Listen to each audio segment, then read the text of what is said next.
Donc salut à toi et bienvenue sur ce nouvel épisode du Carnet de bord de Bastien, l'interview. Comme d'habitude, je reçois un entrepreneur ou une entrepreneuse pour connaître son histoire et avoir ses conseils pour en arriver là où ils en sont. Aujourd'hui, j'ai le plaisir de recevoir Florence Réal. Donc bonjour Florence, merci d'avoir accepté cette invitation. Bonjour Bastien et merci de m'avoir invité et puis du coup merci à toutes les personnes qui nous écoutent. Eh bien écoute, c'est un vrai plaisir de t'avoir puisque moi j'ai eu la chance de découvrir à travers ton livre que tu nous as confié pour le transformer en audio au studio podcast Montpellier. Et j'ai découvert une personne dans ce livre qui a réussi à allier la profession que tu exerces et dont tu vas nous parler tout de suite et l'abondance financière. Et c'est vraiment un métier qui dans l'inconscient collectif n'est absolument pas lié à l'abondance financière. Et c'est pour ça que je tenais vraiment à t'avoir dans cette émission pour que tu puisses partager ça avec les auditeurs. Donc ne perdons pas de temps. Florence, qui es-tu et qu'est-ce que tu fais?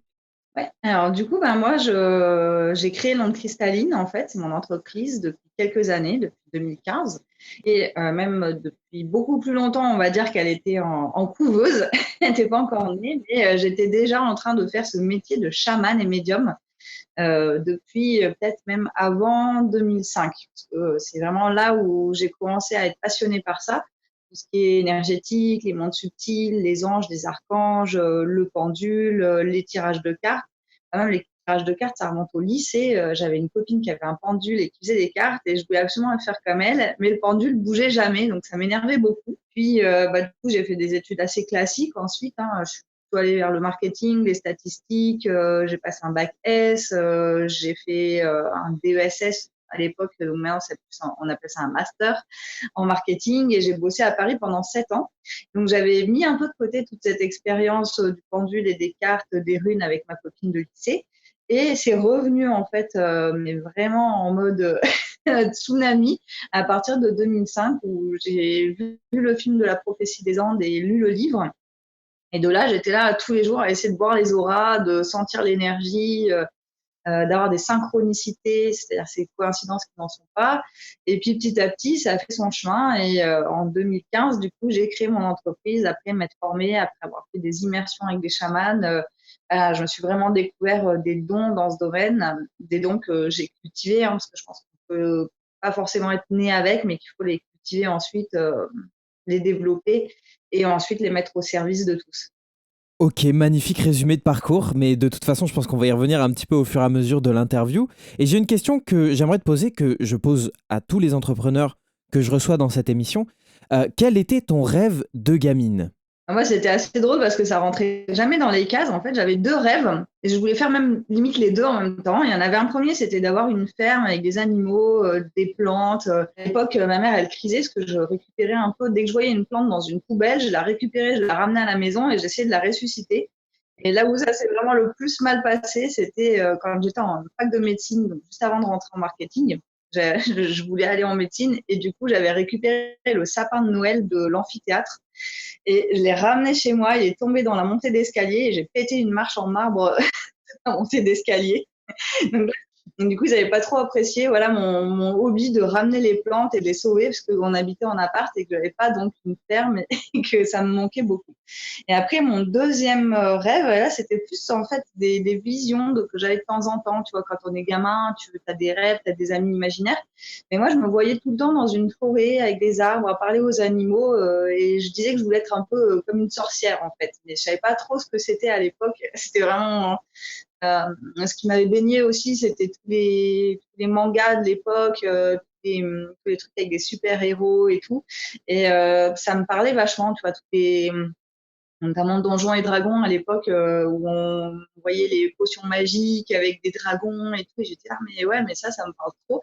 Mais bon, après, on me disait, bah, va à l'école et va travailler. Donc, pour moi, c'était plus le monde imaginaire. Et c'est vrai que je me suis rendu compte que finalement, il n'était pas si imaginaire que ça. Juste quand j'ai commencé à me pratiquer dans l'énergie, à rencontrer des chamans, parce que c'est notre quotidien au final maintenant. Et j'ai réussi plus ou moins à réconcilier le fait d'avoir des animaux de ferme, parce qu'il y en a autour de chez moi, même si je suis en encore en appart, mais avec un jardin. Et là, dans les années à venir, vraiment, mon objectif, c'est de faire monter en puissance mon entreprise pour pouvoir acheter ce fameux terrain et vivre dans une ferme qui sera autour du chamanisme et de la communication avec les animaux, avec les plantes. Donc, tu es vraiment en train de réaliser ton rêve d'enfant. Et ça, je trouve ça génial. Et on va y revenir parce qu'on va parler de ton projet. Pour rester dans le thème de l'école, de l'enfance, quel type de personne tu étais? Quel élève tu étais quand tu étais à l'école? Moi, je suis plus l'exemple de la majeure promo. En fait, j'ai été première de ma classe depuis la maternelle jusqu'à mon DESS, en fait. Alors des fois, il y a eu des années où j'avais des premiers ex-aequo où ça arrivait 2, 3 fois. Et après, ouais, même à la fac, les profs disaient qu'ils n'avaient jamais vu des moyennes aussi hautes que les miennes. Donc j'ai toujours eu cette habitude de réussite, en fait. Tu vois, des fois, c'était assez drôle quand j'étais en formation en agriculture bio là pour ma reconversion. Je m'étais dit bon, comme de toute façon, c'est pas très compliqué d'avoir ce certificat. En gros, on avait même droit aux cours pour passer des examens parce que c'était plus après l'idée de comprendre comment ça marche la végétation, comment on fait pousser les choses et la pratique. Et du coup, pour les parties un peu plus théoriques, on avait droit à nos cours et je m'étais dit, bah, allez, cette année, je fais un effort, je vais essayer d'arriver dernière. J'ai encore fini ma genre promo. Même en reconversion en agriculture bio. Donc, du coup, c'était assez drôle. Ce qui m'a d'ailleurs pas valu que des amitiés parce que j'étais quand même assez timide et je venais d'une famille où on était un peu considérés comme des gens bizarres parce que mes parents étaient pas hyper sociables, donc ils traînaient pas forcément trop avec les autres parents d'élèves. Les autres élèves, ils nous voyaient avec mes sœurs comme justement la major et ses sœurs et ça crée des fois des envieux ou des jalousies. Et moi, j'ai eu beaucoup de fois, je pense que c'est beaucoup lié à mes vies antérieures aussi, mais on en reparlera juste après, des pétitions qui ont été signées contre moi pour que personne me parle. Et donc, c'était vraiment surréaliste. Genre, à la maternelle, il y avait toutes les maternelles qui s'étaient liguées contre moi et personne ne devait me parler. Donc, moi, je parlais avec l'arbre, avec le chien qui passait dans la rue tous les jours à la même heure, la récré. Après, quand j'étais en troisième, de nouveau, toutes les troisièmes ont signé une pétition comme quoi il ne fallait pas me parler. Et après, arrivé en seconde, c'était plus cool parce que pendant l'été, celle qui avait un peu lancé l'idée de la pétition, elle s'est retrouvée au même endroit que nous en vacances avec mes sœurs. On était dans le même immeuble carrément. Et elle avait pas d'amis et nous, on était 3 sœurs. On n'arrêtait pas de faire des conneries. Genre, on draguait les mecs, on allait embêter les commerçants et tout. Puis elle était toute seule. Donc, du coup, elle a commencé à traîner avec nous. Et entre la troisième et la seconde, du coup, tous ceux qui avaient signé la pétition, finalement, sont devenus un peu nos amis parce qu'elle leur a dit, ah maintenant, en fait, les 3 sœurs, elles sont super cool, on peut leur parler et tout. Mais il y avait vraiment ce truc de, faut les rejeter sans les connaître, c'était assez bizarre. Et ça, d'ailleurs, l'a refait ensuite quand j'étais à la fac, parce qu'il y avait des élèves qui avaient volé un dossier, avec mon binôme, on avait fait un dossier, et puis des élèves l'avaient volé, ils l'avaient copié en intégralité. Du coup, ça fait plein d'histoires parce que forcément, il y avait eu commission pour triche, machin et tout. Et donc, ça s'était terminé que de nouveau, tout le monde, toute la promo était liguée contre nous parce que le prof, au lieu de dire, bon, on remet la bonne note aux élèves, il avait dit, il faut refaire le partiel parce qu'il y a eu triche. Du coup, ça faisait chier tout le monde. Et du coup, là encore, bim, pétition. Et même au boulot, j'ai encore eu ce truc-là. Et donc, après, quand je suis rentrée dans le chamanisme, c'est là que je me suis rendu compte que j'avais un petit souci dans des vies antérieures où j'avais été bannie, brûlée, enfermée dans une cave et laissée à mourir. Et une autre vie aussi lapidée. Enfin, voilà, ça se répétait où à chaque fois que j'avais eu des dons dans des vies antérieures de guérisseuse ou de sorcière, à chaque fois, on m'avait butée dans le village. Et donc, du coup, c'est un peu comme si pour me débarrasser de cette problématique, il fallait que je le revive de façon, mais voilà, déjà à la maternelle, tu te dis pas, c'est un gamin de maternelle qui fait exprès de se faire tout le monde qui se lit contre lui. Donc ça, c'était un truc qui m'a vraiment marqué. C'est un truc qui me sert aujourd'hui beaucoup parce qu'au final, quand on te fait au moins une dizaine de pétitions contre toi dans ta vie, au final, tu te dis, bon, je peux me débrouiller sans les autres déjà. Et tu deviens plus résistant aussi, tu vois, tu t'endurcis. Et c'est vrai qu'aujourd'hui, avec mon entreprise là sur Internet, qui a quand même une communauté qui est énorme, elle génère aussi beaucoup de résistance de la part de personnes qui pensent que le chamanisme, c'est une secte ou que c'est mal d'avoir des dons. Et du coup, cette espèce de préparation où à chaque fois j'ai été exclue et rejetée, aujourd'hui, quand je vois les haters qui m'insultent, avec plus ni chaud ni froid, en fait. Ouais, effectivement, tu as dû être conditionné pour ça. Et du coup, petite question, comment est-ce qu'on fait pour passer de major de promo à chaman en passant par prépa médecine et faire avoir une carrière réussie aussi dans le marketing. Ouais, mais c'est mon parcours, en fait, c'était assez marrant parce que quand j'étais petite, donc je te disais, je voulais avoir ma ferme, mais mes parents m'avaient dit, avoir une ferme, c'est pas être fermier, c'est pas un métier. Donc, du coup, je m'étais dit, bon, faut que j'en trouve un autre, on va réessayer. Donc après, je m'étais dit, et si je faisais, parce que j'aimais bien enseigner, donc je voulais être prof de bio. Le bio, ça veut dire la vie dans les langues anciennes. Du coup, c'était assez marrant, prof de vie.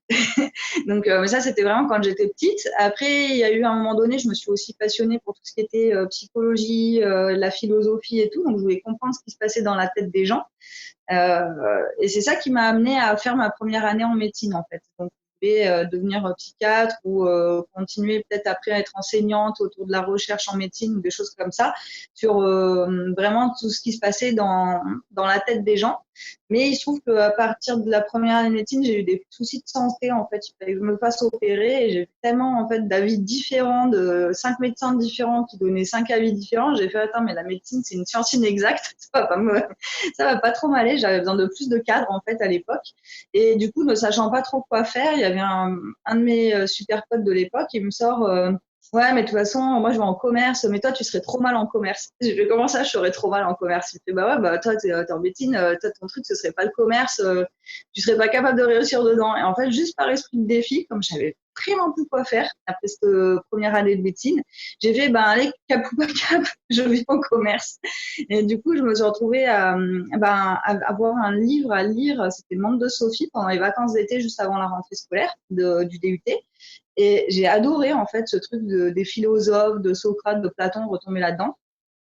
Et après, le marketing, on devait lire aussi un livre de marketing qui est super connu, le Kotler. Et je sais pas, ça m'a passionné en fait de lire ça. Et donc autant la partie commerce, vente et tout, je suis toujours pas trop fan. Mais par contre, la partie marketing, je trouvais ça super intéressant parce que ce qui était énorme, c'était comprendre ce qui se passe dans la tête des gens en mode comme si tu étais un médecin.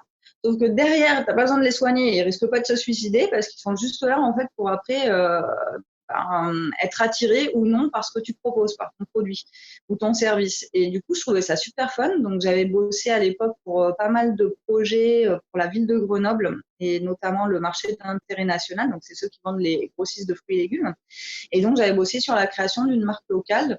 C'était en 2004 et la création aussi de paniers bio qui étaient livrés à domicile chez les gens. D'ailleurs, j'avais présenté le projet à la chambre de commerce et ils m'avaient dit mais non, mais les gens n'achèteront jamais sur Internet. Donc, je redis, c'était 2004. Hein. Donc, du coup, j'aurais pu créer une start-up à l'époque de livraison de paniers bio à domicile parce qu'aujourd'hui, ça marche très bien. Mais bon, à l'époque, c'était trop précurseur encore. Je crois que Internet et les achats en ligne, 1% de pénétration, donc c'était un peu, voilà, un peu compliqué. Et donc, quand j'ai fait ça, après, je voulais vraiment bosser pour des projets de marketing autour des marques locales, du bio, du développement de la nature, du bien-être et des choses comme ça. Mais bon, je trouvais pas forcément d'emploi tout de suite là-dedans et je voulais vraiment me casser de Grenoble, de chez mes parents et tout, tu vois, pour mon indépendance. Donc, j'ai pris un peu le premier boulot qui était proposé à Paris en marketing. Et d'ailleurs, je me suis retrouvée à bosser sur la gamme d'eau de Danone à l'époque. Donc, c'était assez fun. Et puis après, mon deuxième gros client, c'était Pernod. Donc, je faisais leur stratégie de marque sur les whisky, le champagne, etc. pour 5 ans, en fait, avec des analyses de stats. Mais ça m'a vite... autant c'était passionnant parce que du coup, je me déplaçais beaucoup à l'étranger. Je présentais les résultats des marques sur les 5 prochaines années à partir des études qu'on faisait et tout. Donc, c'était super intéressant. Mais le rythme de vie me convenait pas du tout. Et d'ailleurs, c'est là que j'ai commencé de plus en plus à faire des burn-out, à être stressée, à faire trop d'heures en entreprise. Et du coup, c'est ça qui m'a amené ensuite vraiment à me dire je veux tout plaquer et retourner sur ce rêve d'enfance qui était de vivre à la campagne. Donc voilà, c'est là qu'après, en 2011, je me suis vraiment attelée à me faire ma reconversion parce que j'étais vraiment arrivée au stade où j'étais carrément même physiquement malade, quoi. J'étais à l'hôpital, ils ne trouvaient pas ce que j'avais et en fait, c'est parce que je supportais plus mon boulot, ma vie à Paris. Et après, pour aller jusqu'au chamanisme, il y a la deuxième partie, parce que du coup, ça, c'était comment on arrive jusqu'au marketing, en ayant toujours ce côté un petit peu bio et comprendre ce qui se passe dans la tête des gens. Et donc, quand je me suis fait ma reconversion, j'avais vraiment aucune idée d'où j'allais, mais je suis partie de Paris et je me suis retrouvée un petit peu en mode nomade en Normandie. Et je suis allée faire une formation de reconversion en agriculture bio. Et d'ailleurs, c'était assez marrant parce qu'un des profs était lui-même, il voyait les anges, il voyait les archanges et il pouvait faire de la communication intuitive avec eux, donc c'était un peu médium. Et du coup, j'avais ma coloc qui était sourcière, donc c'est celle, un peu les anciennes sorcières, là, c'est les sources dans la nature qui connaissent les plantes. Mon deuxième coloc, il me disait, toi, t'es une sourcière, et lui, il était formé par des druides, donc du coup, j'étais vraiment tombée dans la coloc spéciale énergie, donc c'était assez fun. Et d'ailleurs, c'était la seule coloc qui était comme ça, hein. Toutes les autres colocs de la ferme Sainte-Marthe, les autres, ils n'étaient pas du tout là-dedans. Et nous, on était vraiment à fond. Donc, on faisait nos petites expériences. Et si on fait du Reiki aux plantes, est-ce qu'elles vont pousser plus vite? Donc, le Reiki, c'est une technique de soins du Japon, pour ceux qui ne connaissent pas. Et donc, c'était assez fun de voir les plants qui étaient genre 4 fois plus grands quand on leur faisait du Reiki que 100. Et donc, petit à petit, je suis vraiment rentrée dans ce monde des énergies. À ce moment-là, j'ai commencé aussi à développer mes propres dons. J'ai fait un stage de Reiki, donc c'est comme ça que j'ai commencé à entendre les plantes qui me parlaient ou les animaux. Donc, j'ai un peu l'impression d'être folle. Et puis après, comme la formation en bio, elle certifiait pas, en fait, il fallait ensuite aller apprendre de l'expérience chez des maraîchers, par exemple, ou dans des élevages et pratiquer. Et en fait, tous mes 3 tours de France, je suis allée en Suisse aussi, en Corse, enfin, je suis allée un peu partout. Et à chaque fois que j'étais dans une ferme, tu pouvais être sûr que le voisin était guérisseur, sourcier, médium ou géobiologue. À chaque fois, ou chaman. Donc, à chaque fois, j'arrivais dans une nouvelle ferme et je me disais, bon, il est où le guérisseur, quoi? Et d'ailleurs, en général, en 2, 3 jours, je finissais par le rencontrer et puis je voyais ce qu'il faisait et je me disais, mais en fait, encore plus que d'avoir une ferme, ça me donne trop envie. Et comme de toute façon, avoir une ferme, ça veut dire acheter un terrain, faire construire le bâtiment, qu'il faut beaucoup de budget, c'était super compliqué. Alors qu'à l'inverse, j'avais des gens tout le temps qui venaient vers moi pour que je les initie à parler à une plante ou que je les initie au pendule. Donc ça se faisait vraiment tout seul de ce côté-là. Et ça me demandait quelque part aucun gros investissement de départ, à part faire une formation certifiante pour pouvoir ouvrir un statut auto-entrepreneur. Et du coup, c'est comme ça que de mon projet bio qui n'avançait pas et qui tournait en rond, je suis retournée chez mes parents et j'ai fait ma formation énergéticienne pour être certifiée. Et en un an, entre 2014 et 2015, j'ai créé ma boîte. Et donc après, voilà, c'est comme ça que c'est vraiment de façon empirique, on va dire que je suis devenue chamane, ça m'est tombé dessus. Au début, je m'appelais même pas chamane en fait. Je parlais aux animaux, je parlais aux plantes, je faisais des soins des fois un animal qui était blessé ou une plante qui était pas bien et d'un coup allait bien. Et j'avais pas forcément cette idée de le faire professionnellement. Quand même à l'époque, je voulais pas du tout le faire professionnellement. Mais à un moment donné, ça s'est imposé à moi, quoi. C'était vraiment tous les signes, des messages, des gens que je rencontrais. C'était à chaque fois, mais qu'est-ce que tu fais de tes dons? Qu'est-ce que tu fais de tes dons? T'as développé ça, qu'est-ce que t'en fais? Et puis, au bout d'un moment, d'entendre toujours la même chose, je me suis rendu compte que le magasin bio dans lequel je bossais, j'étais vraiment pas bien. D'ailleurs, je m'étais fait presque une hernie discale et du coup, il fallait que j'arrête le magasin bio qui me servait de job alimentaire. Et là, je me suis dit, bon, ben, j'ai un diplôme un certificat d'énergéticienne en poche. J'ai mon activité qui me rapporte 50 euros par mois. Maintenant, je suis obligée de la faire à temps plein parce que je peux faire que ce métier-là. On n'arrivait pas à me reclasser dans un autre boulot un peu plus, on va dire, alimentaire. Et ben, du coup, j'ai dû m'y mettre, hein. Effectivement. Et du coup, est-ce que tu peux nous expliquer, nous définir simplement ce qu'est le mot chaman pour les personnes qui ne sont pas habituées à entendre parler de cet univers-là? Ouais. Bah, du coup, avant de définir le mot chaman, on va aussi définir médium et magnétiseur parce que en fait, c'est des notions qui se chevauchent un petit peu. Donc, le médium, en fait, c'est le messager. C'est celui qui capte des messages de l'invisible et qui est capable ensuite de les décoder, parce que c'est des messages, c'est de l'énergie, et donc il faut un décodeur, parce que si tu prends par exemple une onde de Wi-Fi et que tu n'as pas ta box pour la décoder, il ne va pas se passer grand-chose. Elle sera dans ton appart, mais tu ne vas pas capter Internet. Et donc là, pareil, en fait, le médium, c'est un peu comme une box Wi-Fi. Tu vois, il reçoit une onde et puis il la décode et puis il te sort ça, c'est un film, c'est un texte, parce qu'on peut capter soit sous forme d'image, soit sous forme de son, soit sous forme de mots et tu les écris, par exemple, assez facilement. Quand tu les as captés, tu peux les écrire. Et donc, le médium, lui, il capte des messages. Donc, il peut capter des messages qui viennent logiquement de l'invisible. Hein. C'est pas comme juste de décrocher le téléphone et tu parles à quelqu'un, parce que là, tu captes un message, mais bon, il vient pas de l'invisible. Donc, capter un message de l'invisible, ça veut dire aussi bien parler aux anges et aux archanges. Donc, ça, on en parle facilement dans les traditions européennes, ces mots-là. Mais après, ça peut être des divinités, ça peut être des esprits des plantes ou des esprits des animaux. Ouais, ton chien y passe, tu peux effectivement connecter son esprit et discuter d'âme à âme avec lui. Ça s'appelle la communication animalière d'ailleurs. Après, Du coup, tous ces esprits qui sont là dans l'invisible, ils peuvent communiquer avec les humains parce que la télépathie fait qu'on peut s'envoyer soit des pensées, soit des émotions à distance, soit des ressentis. Donc, tu peux très bien avoir ton chien, lui, il va pas forcément communiquer avec des mots, il va plutôt communiquer avec des ressentis. Genre, s'il est bien, il va te faire sentir qu'il est bien. D'ailleurs, c'est comme ça qu'on peut savoir pour un animal qui s'est perdu à distance, est-ce qu'il a faim, est-ce qu'il a soif, est-ce qu'il est blessé, tu vas le ressentir dans ton corps, en fait. Donc ça, c'est plutôt le côté médium. Il y a aussi la partie médium qui communique avec les défunts, ce que moi je conseille pas de faire parce que souvent les défunts, c'est pas nos défunts à nous, ça peut être un défunt lambda qui s'est perdu dans le coin. Et souvent, le plus souvent d'ailleurs, c'est des démons et donc du coup, ça fait un peu l'exorcisme, tu vois, ils peuvent te posséder. Donc il vaut mieux éviter. Mais bon, toujours est-il que voilà, même un médium qui communique avec les défunts, il communique avec l'invisible. Et après, tu peux communiquer aussi d'âme à âme avec des humains, en fait. On s'amusait pas mal avec mon meilleur ami à s'envoyer des images et puis après, on doit dessiner ce que l'autre nous a envoyé. Et à 100%, on avait bon, quoi. Donc, c'est assez fun à faire. Donc, ça, c'est le côté médium. Voilà, ils passent les messages. D'ailleurs, la plupart des médiums, en général, ils ont le message, mais ils ne le passent pas parce qu'ils n'osent pas, en fait. Ils ont peur qu'on les critique, ils ont peur qu'on passer pour fou, ils ont peur qu'on leur dise qu'il est dans une secte. Donc, la plupart du temps, on va avoir un message, mais on le garde pour soi. Donc, le médium pro, après, il prend les gens et puis, du coup, il leur passe des messages sur demande. Donc, ça, c'est quand on devient médium professionnel. Et donc, soit on se fait payer ou pas, ça dépend. Il y en a, ils font ça gratuitement. Après, il y a la partie magnétiseur ou Reiki ou tout ce qui est énergéticien. Donc là, l'idée, c'est pas de passer un message, l'idée, c'est de passer une énergie. C'est-à-dire qu'il y a de l'énergie partout autour de nous et quand on se met en canal, on a des chakras, donc c'est des roues d'énergie. On en a un au-dessus de la tête, il y en a un là, il y en a un sur la gorge, il y en a un peu partout sur le corps. Et donc ces roues d'énergie, en fait, elles pompent de l'énergie qui vient de l'extérieur et ensuite elles la réenvoient à l'extérieur. Donc ça fait un peu comme des petites pompes là qui circulent comme ça.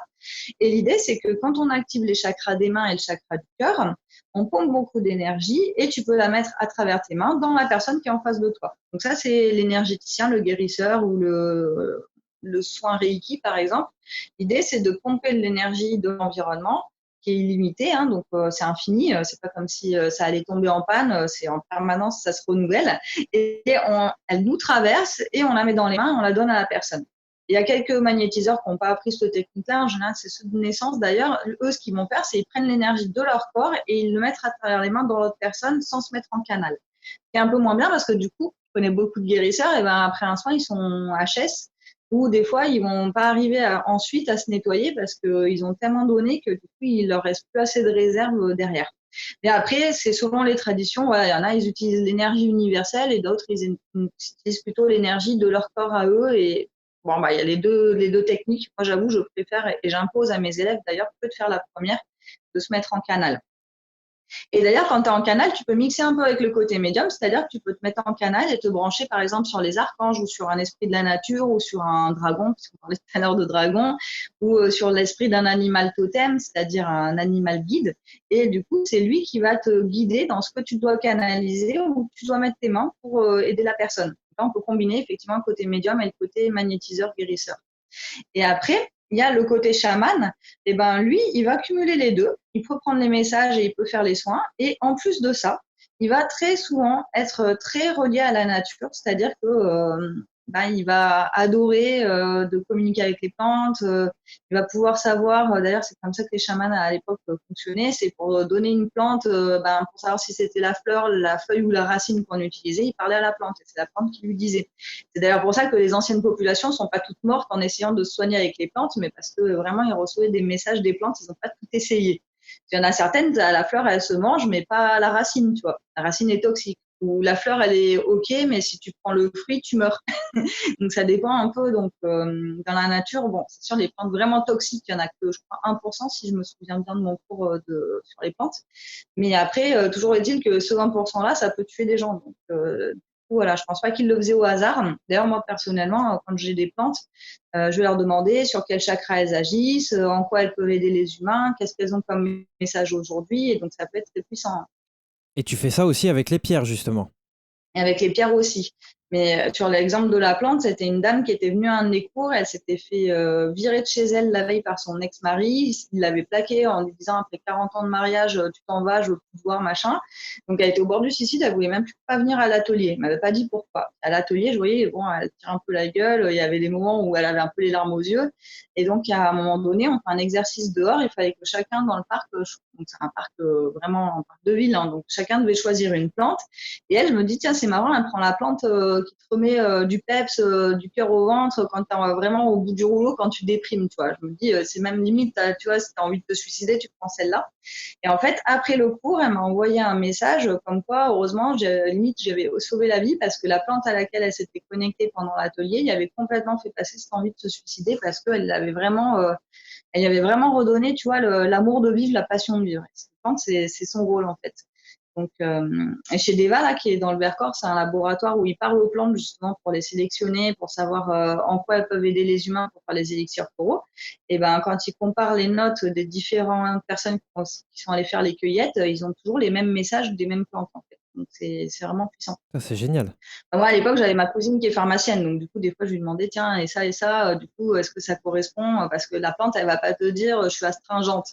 Elle va te montrer la sensation dans ton corps de ce que ça fait d'être astringent, tu vois. Ou elle va pas te dire, je contiens du rétinol, c'est bon pour je sais plus quoi. Elle va te dire, ah, ça fait du bien à la peau ou ça fait du bien aux yeux, et tu vas sentir une sensation de ça te chauffe dans les yeux ou ça te chauffe dans la peau, tu vois. Mais elle va pas utiliser des mots scientifiques parce que la plante, elle n'utilise pas les mots, en fait. Elle t'envoie une énergie et tu sens l'énergie qui va passer à tel ou tel endroit.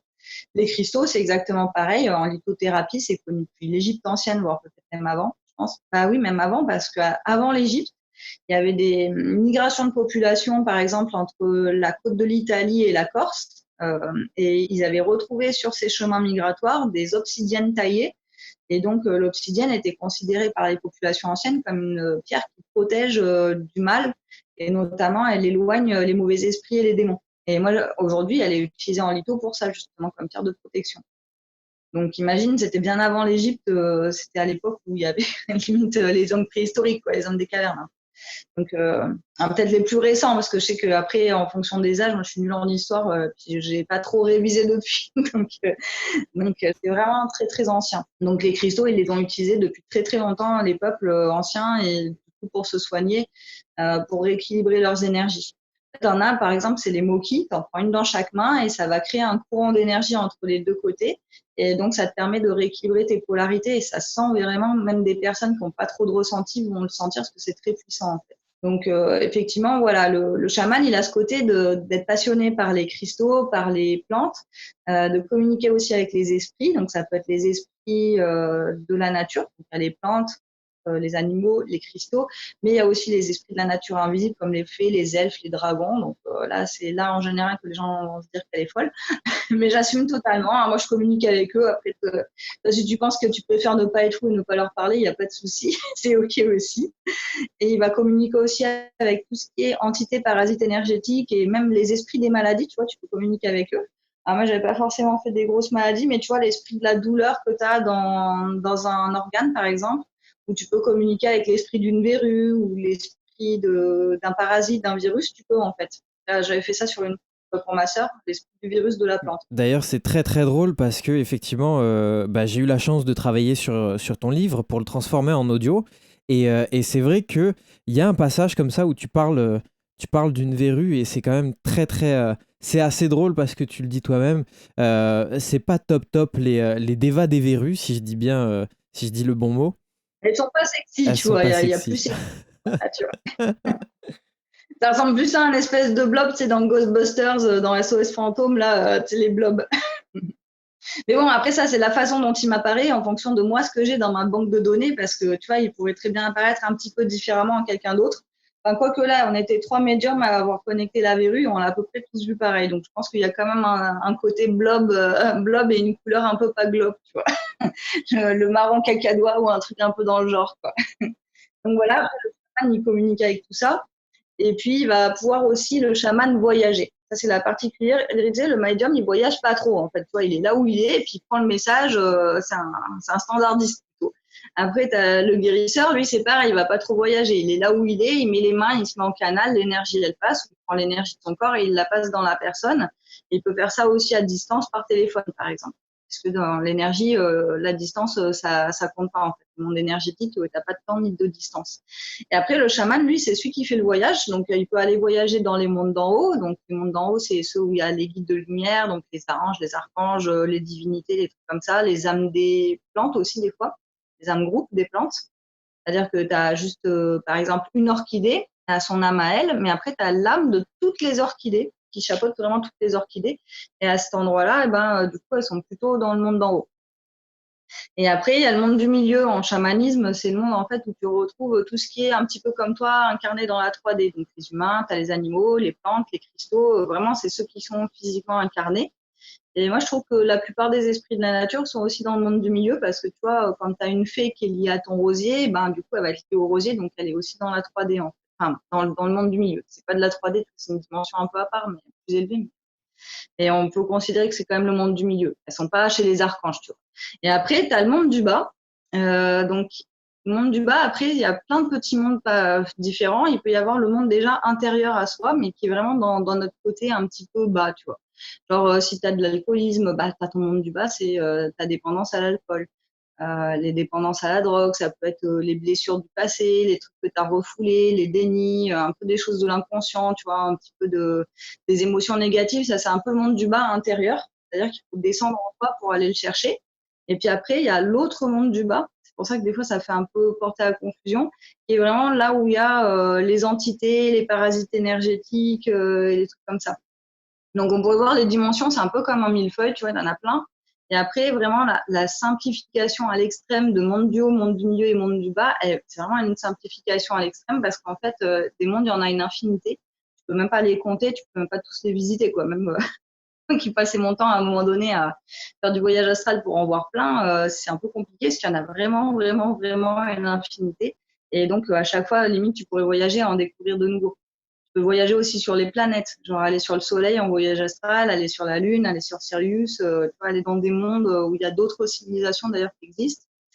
On peut voyager à l'intraterre, donc vraiment c'est au centre de la Terre, tu peux aller visiter ce qui s'y passe. Il y a vraiment plein de dimensions en fait parallèles. C'est un peu comme Sliders, tu vois, tu prends ton portail et tu arrives dans un autre monde. Et du coup, il y en a qui sont positifs, il y en a qui sont négatifs, il y en a qui sont entre deux. Et c'est vraiment toute une gamme, en fait. C'est toute une gamme de fréquences vibratoires, d'énergies différentes. C'est infini. Donc, c'est assez passionnant à étudier. Sachant que quand on voyage comme ça, le chaman, il est toujours accompagné d'un guide. Donc, c'est pour ça que souvent, il y en a qui ont des tambours, parce que le tambour permet d'induire la transe. Donc, une transe, c'est un état modifié de conscience. C'est un peu comme l'hypnose, en fait. C'est un état modifié de conscience, comme l'état juste avant de dormir. Donc, vraiment, juste avant de s'endormir, on passe par ce petit état modifié de conscience. Et là, l'idée, c'est de le faire en étant suffisamment présent et réveillé, donc de ne pas sombrer dans le sommeil, et pour pouvoir après utiliser ces capacités de notre cerveau qu'on ne connaît pas. Donc, que ce soit la médiumnité, aller capter des messages de l'invisible, ou que ce soit le soin énergétique, ou que ce soit après carrément le voyage pour aller dans un monde ou dans un autre. Donc le chaman, il a sa possibilité de rentrer en transe assez facilement. Moi, j'avoue qu'avec l'habitude, maintenant, des fois, je me connecte, même quand je suis en voiture en train de conduire, je peux très bien me connecter à un guide, poser des questions, avoir un dialogue avec eux. J'ai pas du tout besoin ni de tambour, ni de plante. Comme avec un talkie-walkie, en fait, tout simplement, en Ouais, changeant de voilà. fréquence. Non, Et d'ailleurs, on rigole parce que tu vois, on dit souvent qu'on a l'oreillette. On est bon avec la petite oreillette, quoi. Et d'ailleurs, je veux revenir très rapidement sur cet état de transe dont tu parles. C'est quelque chose que j'ai pu lire dans ton livre. Tu parlais de drogue aussi dans ton livre, de drogues qui permettent de se mettre en transe. Et tu dis que vraiment, c'est vraiment pas le chamanisme qu'il faut prôner. Et c'est quelque chose que toi, tu ne veux vraiment pas dans ce milieu-là, d'après ce que j'ai compris dans ton Ouais. livre.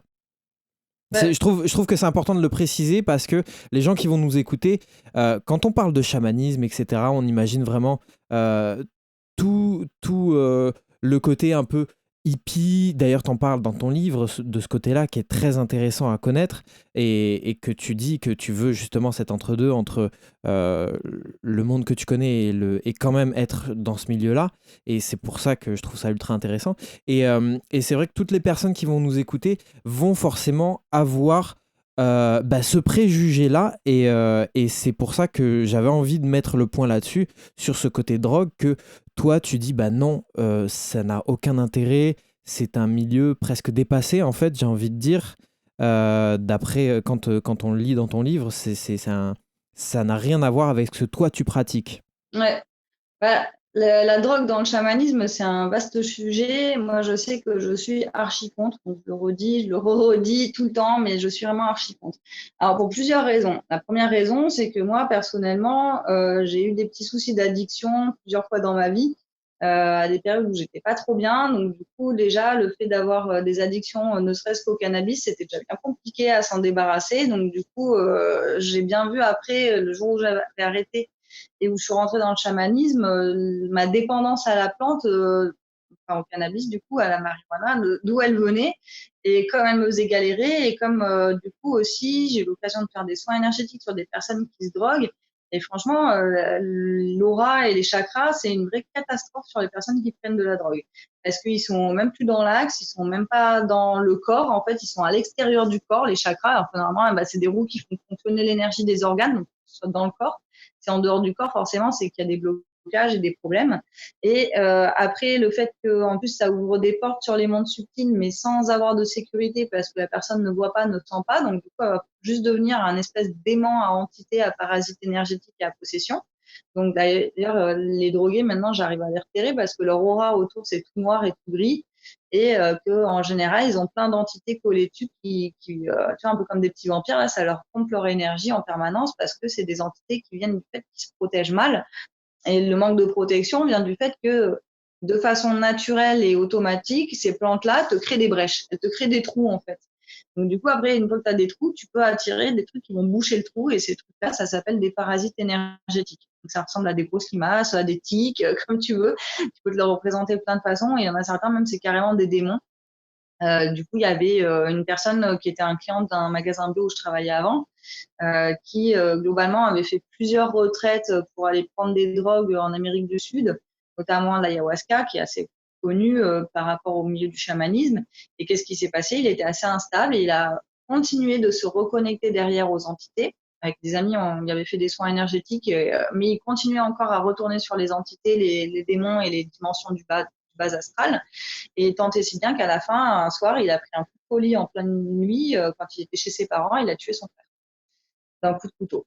Et moi, je lui avais expliqué, écoute, si tu prends des entités, si tu prends des démons à répétition, moi, on peut te les enlever, on peut te reboucher tes trous et on peut derrière faire en un soin te remettre en sécurité. Mais si derrière tu reprends la drogue, parce qu'en plus, il s'en vantait, quoi. Là, je suis encore retournée voir le chaman, j'ai repris l'ayahuasca, machin.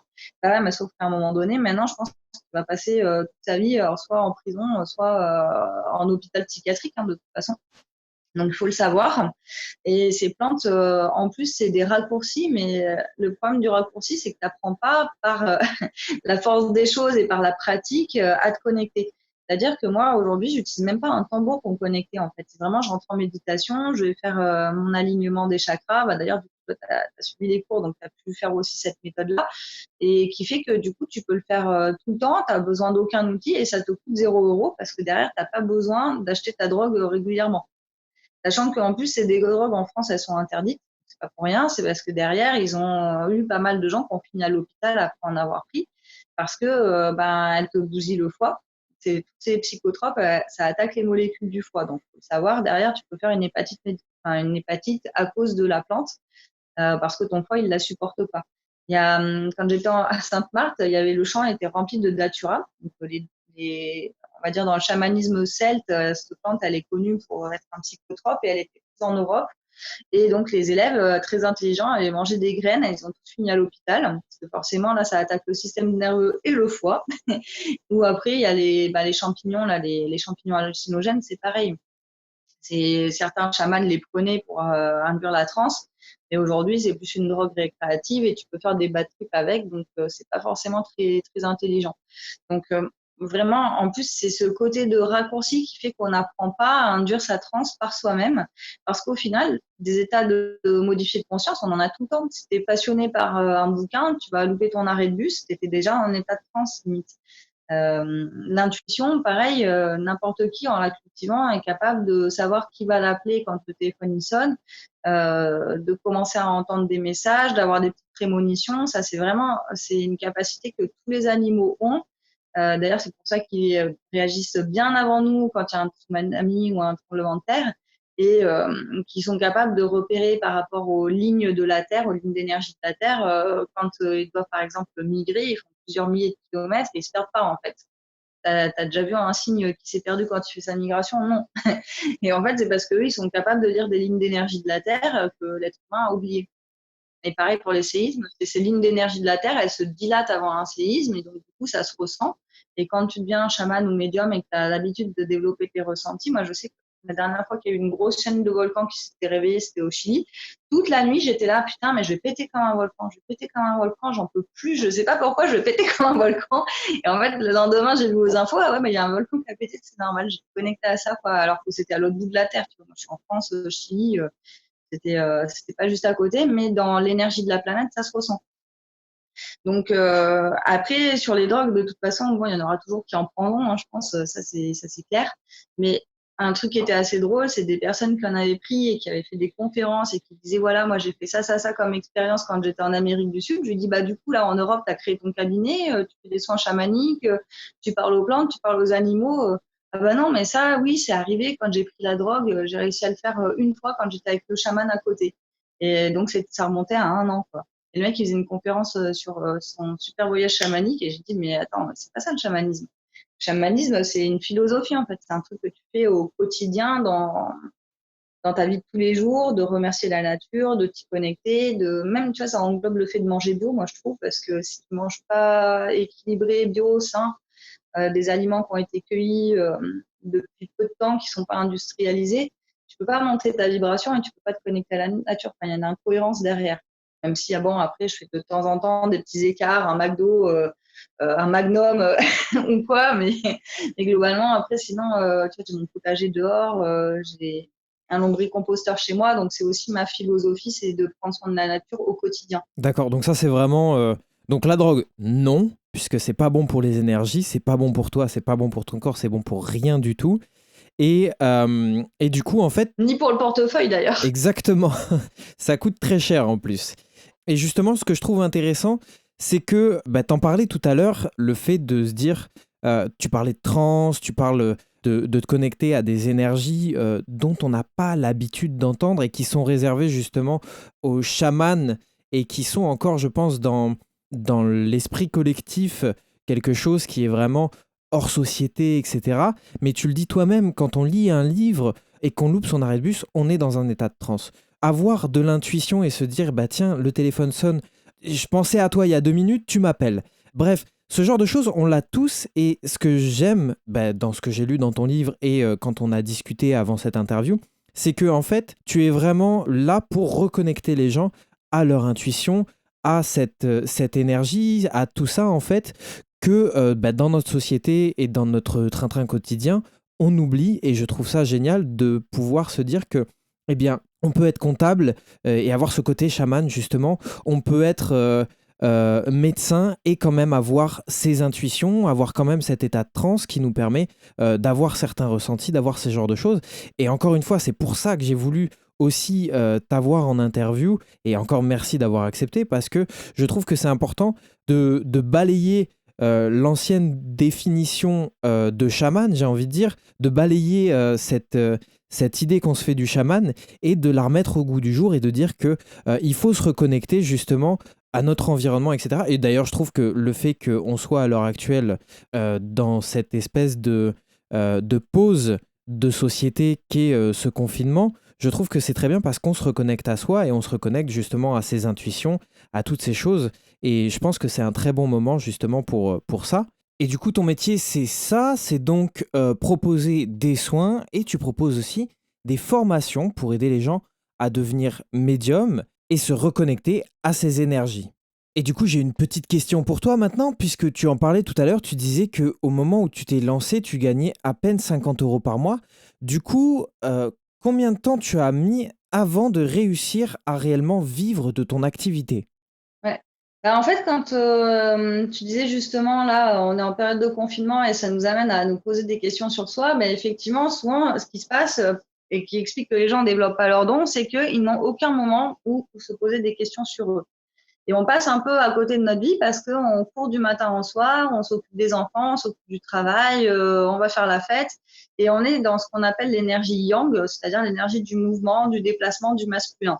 Et manque de bol, les dons, en fait, ça vient de l'énergie yin, ça vient de l'émotion, de l'intuition et du repos, de l'inaction. Donc, tant qu'on est trop yang, en fait, on est une société vraiment très, très yang. Dans les sociétés plutôt du Japon, etc., eux, ils ont vraiment intégré la méditation comme pratique quotidienne et ils sont beaucoup moins speed que nous. Et d'ailleurs, ça explique que là-bas, c'est là-bas que le Reiki est né, par exemple, parce qu'ils ont vraiment cette connexion plus forte à l'intuition. Tu prends tous les mangas, genre Chihiro, les Miyazaki, etc., il y a toujours des personnages qui sont des esprits de la nature représentés dans tous ces mangas. Et parce que, en fait, je pense que dans les pays, en fait, comme le Japon ou même dans un moindre titre la Chine, mais quand même là-bas, ils ont la médecine chinoise, donc ça parle d'énergie et d'anticiper la maladie. Et du coup, c'est beaucoup plus posé comme étant logique et cohérent que ça existe. Nous, en Europe, en Occident, en fait, on a vraiment ce premier truc qui est la première barrière, c'est déjà d'être trop speed et de ne pas avoir cette habitude de méditer, de se poser et d'introspecter. La deuxième barrière, c'est qu'après, derrière, on nous a expliqué qu'avec la chasse aux sorcières, l'Inquisition, l'Église qui tuait les brûlait les sorcières, avec les sectes aujourd'hui, la chasse aux sectes, on nous a expliqué que c'était très mal et que c'était lié au diable. Donc, du coup, quand quelqu'un, tu lui dis, alors déjà, tu es trop speed, donc il va falloir te poser. Les gens, quand on leur demande de se poser, je ne sais pas si vous avez déjà eu votre première séance de yoga ou la première séance de méditation, c'est juste horrible, c'est une torture.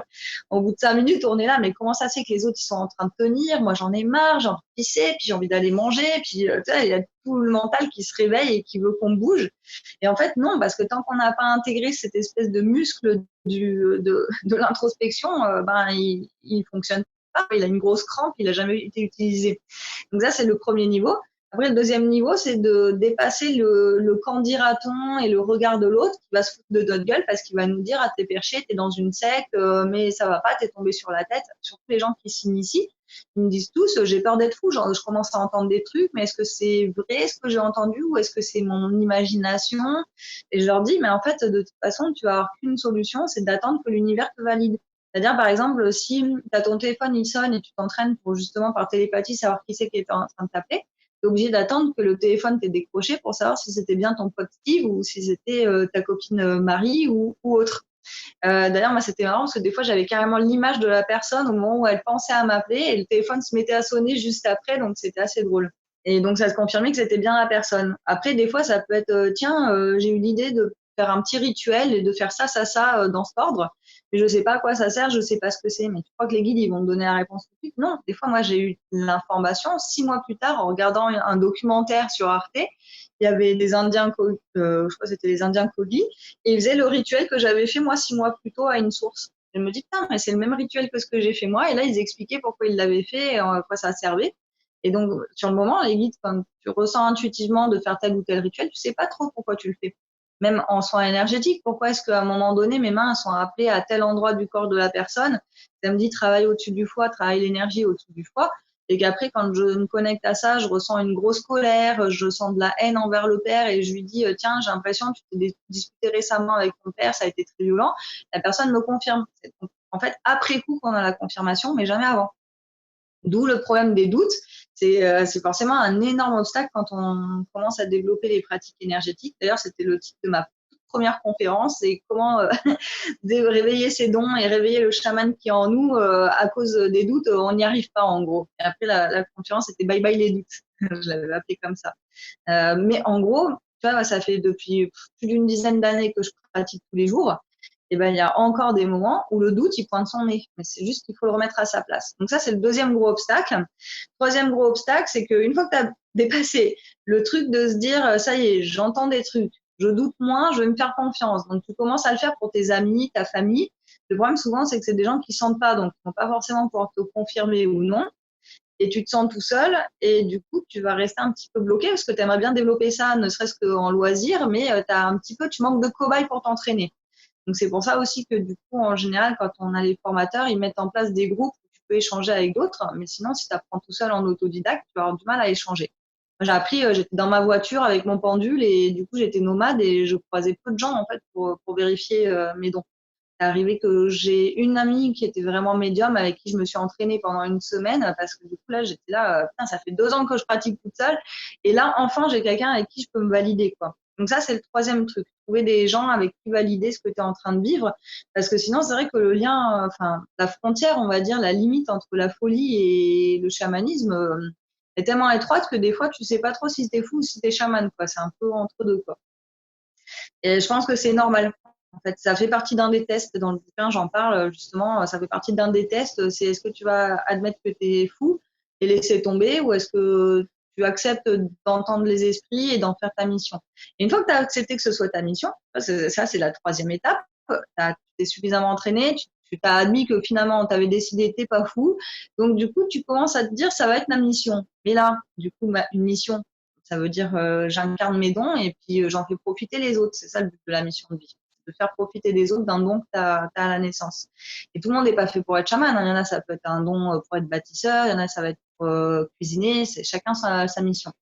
Et toujours est-il que du coup, après, il faut trouver les clients. Et c'est là que ça se complique. Parce que quand tu es chaman tout seul dans ton salon et dans ta forêt, ça va. Mais après, derrière, de faire une carte de visite, un site internet, d'en parler et tout, c'est vraiment une étape suivante. Et d'ailleurs, c'est drôle parce qu'il y a des gens, ils me disaient, moi, j'ai passé tous mes degrés de Reiki, le chamanisme du Japon, hein, et j'ai 65 ans, je suis à la retraite et je fais, ben, vous avez dû en faire des soins dans votre vie. Ah non, j'en ai jamais fait un seul. Et tu fais, mais attends, t'as passé les 4 degrés de Reiki, donc t'as le super niveau de maîtrise, mais t'as jamais fait un soin. C'est pas possible. C'est pas cohérent, en fait. Le reste, parce que du coup, entre 2 degrés, normalement, il faut pouvoir faire des soins pour intégrer. Et moi, c'est pareil dans les formations. Entre 2 niveaux, tu es obligé de me donner ton carnet de 21 soins pour que je valide si tu as assez pratiqué. En fait. Parce que sans la pratique, en fait, il n'y a pas de mission. La mission, elle est tournée vers l'autre. Donc, faut pratiquer, c'est obligé. Et donc, une fois que tu as passé cette quatrième étape, c'est seulement à ce moment-là que tu commences à te dire, bon, maintenant, faire des soins pour les autres et leur en proposer tout le temps, mais le faire gratuitement, ça craint un petit peu parce que là, du coup, souvent, tu auras un job alimentaire d'un côté qui va te paraître complètement dérisoire. Genre, si tu étais comptable, moi, j'ai ma meilleure amie qui est maître Reiki, communicatrice animalière. Elle était comptable jusqu'à il y a un an. Elle s'est retrouvée à l'hôpital, hein, parce que forcément, elle a tellement attendu que du coup, elle a fini à l'hôpital parce que bah, forcément, quand tu n'es pas dans ton chemin de vie, ton âme, elle s'énerve et elle t'envoie des signes. Et donc, les signes, quand elle est énervée, ça va être des maladies, souvent, des accidents, t'as le choix. Moi, j'ai eu accident, tombé de cheval, fracture de vertèbre, et puis un deuxième coup, quand j'écoutais pas, j'ai fini avec hernie discale, donc du coup, là, de nouveau une vertèbre. Donc là, c'est le petit signe récurrent, c'est la vertèbre, mais ma copine, c'était plus l'oreille, en fait, parce qu'elle voulait pas entendre. Tu as quand même eu des burn-out aussi avec, quand tu étais dans le marketing. Exactement, le burn-out, ça c'est le deuxième type de maladie de ne pas être dans sa mission de vie, c'est que en fait le burn-out c'est une combinaison entre je culpabilise parce que je vois bien que ma vie a pas de sens et que de jour en jour je fais rien pour que ça s'améliore donc je m'en veux et en même temps je me sens dans une impasse et c'est ça qui va finir par déclencher le burn-out parce que aussi tu as trop donné et pas assez reçu parce que quand tu donnes mais que tu n'es pas dans ta mission c'est comme si tu donnais pas en fait, tu reçois pas non plus. T'étais pas en accord avec toi-même. Là, je pouvais être cadre marketing et gagner 3 000 € par mois, mais je donnais pas de soins et je recevais pas d'énergie et j'étais pas dans ma mission. Donc, du coup, c'est ça qui a fait que j'ai eu des burn-out. Parce que le burn-out, tu as d'énergie, tu n'as plus d'énergie du tout, tu es au fond de ton lit et tu déprimes. Donc, c'est là que tu vas te poser tes questions. C'est comme une crise de confinement, un burn-out. Hein. Sauf que c'est à l'échelle d'une personne et un confinement, c'est à l'échelle de 3 millions de personnes, apparemment. Donc, il y a vraiment ce truc de, voilà, la quatrième étape, c'est maintenant que j'ai développé des dons, que je me suis formée et que je fais ça en loisir, comme je disais, souvent le dimanche de 3 à 5, quand tu vas dans la nature te balader. Et le reste du temps, tu es à, je sais pas moi, à 50 heures par semaine que tu fais pas ta mission. Bah, ça crée un espèce de déséquilibre, tu vois, et l'âme, elle se sent tellement inutile que du coup, les émotions qui vont se dégager de ça, c'est la frustration, c'est l'ennui, c'est l'insatisfaction, c'est l'impression d'être dans une impasse et petit à petit, plus ça spirale vers le bas, plus on descend dans la tristesse, le désespoir et voire l'envie de se jeter, hein, parce qu'il y en a, ils font tellement pas leur mission qu'à la fin, ils essaient de se jeter. Moi, ça a été mon cas. Hein. J'ai essayé une fois de me jeter il y a très longtemps, quand j'étais en 2008, en plein burn-out en entreprise. Et c'est d'ailleurs à partir de 2008 où je me suis dit, là, il faut que je me bouge le cul parce que j'ai pas envie de rester dans cet état d'âme. D'ailleurs, on appelle ça un état d'âme, tu vois, vraiment de déprime profonde et de pas envie de vivre, et que en 2008 j'ai posé l'intention que ça bouge, et donc entre 2008 et 2011 j'ai commencé à avoir plein de signes, plein de signes qui me permettaient d'avancer petit à petit vers le Reiki puis ma reconversion. Et aujourd'hui, j'ai plus du tout ces états d'âme-là, parce qu'en fait, quand j'ai besoin, quand ça va pas, je veux dire, tiens, mon âme, qu'est-ce qui se passe là? Tu m'envoies une information négative au niveau des émotions, il y a quoi comme besoin qui est pas satisfait? Alors, des fois, ça peut être, j'ai pas pris assez de temps pour me reposer, parce que finalement, d'être chef d'entreprise, ça prend du temps quand même. Donc voilà, des fois, j'ai pas assez temps de glander. Là, en ce moment, typiquement, on est confiné, je vois personne, donc du coup, c'est mon besoin social qui est un peu mis à mal, et du coup, forcément, j'ai le ressenti qui va avec, de colère, d'être frustré, etc., de trépigner. Mais bon, voilà, du coup, je fais une petite médite et j'essaie de transformer ça, parce que confiné tout seul dans son studio, forcément, t'as pas trop de contact social, quoi. C'est pas pareil par téléphone, hein. Mais bon, donc du coup, c'est vraiment, tu vois, de plus utiliser mon don pour au jour le jour être mieux.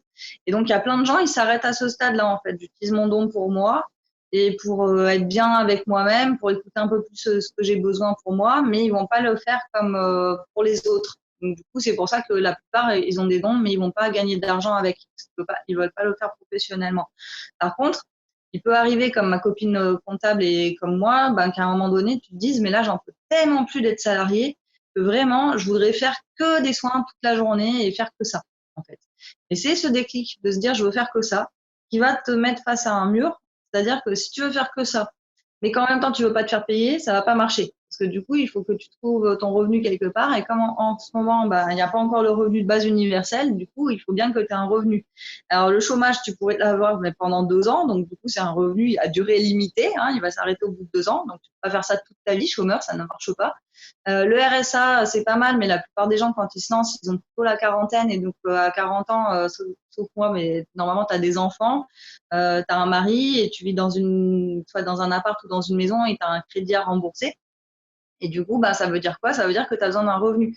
Et donc, souvent, les gens, ils vont bloquer à cette étape-là, parce que quand ils ont développé leur don, ils voudraient le faire pour les autres et ils n'en peuvent plus de leur métier. Donc là, j'avais fait un sondage sur 6000 personnes il n'y a pas longtemps, et tu en as 9 sur 10 qui disent, mon travail salarié, c'est pas ma mission de vie et je veux développer mes dons et me mettre au service des autres. 9 sur 10. Derrière, il y en a combien, à ton avis, qui vont faire le pas? 1 sur 10.